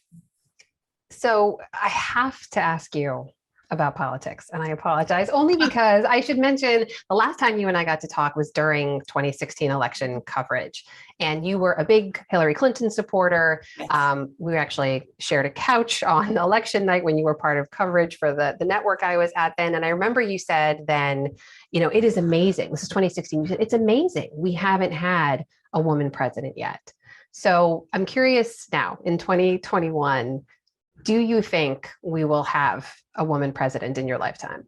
Well, I don't know, but I think I know. I have an opinion on why we don't. And I think it's because when a woman leads, people think we only lead for women. And we have to get over that. When a woman leads, she leads for everyone. And if we don't start thinking like that, we'll never have a woman president. We're always good if we're a support system. But the leader, the number one leader, we can't handle it yet. Somehow people don't think that we really deserve it. And you know what, I was thinking about everybody out there can think about their own lives, but in my life, people a lot of times will come up and say, oh, thank you for what you did for women's tennis. And I really appreciate what they're saying 100%. But inside, I'm like, no, I didn't just do it for women's tennis. I did it for tennis, everyone. And you never hear someone say to a male, thank you for what you did for men's tennis. They would say tennis. And these little things, these daily little things add up. So I think it's really important for women to change this discussion. We need to stand up and just keep telling everyone that, we do lead for everyone, not just for girls and women. And it's very irritating to me and to live my life and always think of I'm only influencing half of the population, because what it does to us is it keeps our marketplace half as big. So when it comes to money, when it comes to opportunity, when it comes to all these things that make it better for a human being, we're thought of as half instead of all and everyone. So I think it's really important that we wrap our heads around this. I think that we should say women, not ladies. You look up the definitions, it's self-evident. Women to me sound stronger. We always say ladies all the time. I think it keeps us, I don't know. There's something that happens to my body and my mind when I hear the word lady. It's like, I don't know. I think. What happens? You have a visceral reaction? Yeah, I do. And I think I like the word woman. It's stronger. It's it's a dynamite word, woman. That's who we are, or women. And then now we don't live in a binary world anymore. And we have our trans athletes and our trans people who they've got it rough right now. And we've got to really stick up for our trans, friends and people. And we have to be inclusive. Everyone deserves a chance to play. Everyone deserves a chance to be educated and well-fed and have shelter and all these things. We have to help this happen. But I want women to think about, man, we lead for everybody. I don't know what your thoughts are on that, Alma. What do you think? I don't know. I think that we need all the leaders that we can get. And you are absolutely one of those leaders who's paving the way for that change that we all know is so necessary. So I am so grateful to you for that. And I'm so, so grateful to you for making the time for this conversation today. And I can't thank you enough, Billie Jean King. Thank you. Thank you, Alma. Thank you for including sports. Thank you, Billie Jean and Amna. What a great way to end this incredible day. Thanks to everyone who participated in and followed along with hashtag the 19th represents today. A special thanks again to our founding sponsor, Supermajority Education Fund, our presenting sponsor, The Impact Seat, and supporting sponsors, the Barbara Lee Family Foundation, the Facebook Journalism Project, and the Tory Burch Foundation. A final thanks to our media partner, the PBS NewsHour. If you liked what you saw today, we hope you'll join the 19th. We're a member-supported newsroom and simply can't put on events like this without the support of people like you. You can join by donating now at 19thnews.org/membership. You can also support our nonprofit newsroom by signing up for our free newsletter at 19thnews.org/subscribe. We hope to see you for Day 3 of the 19th Represents tomorrow.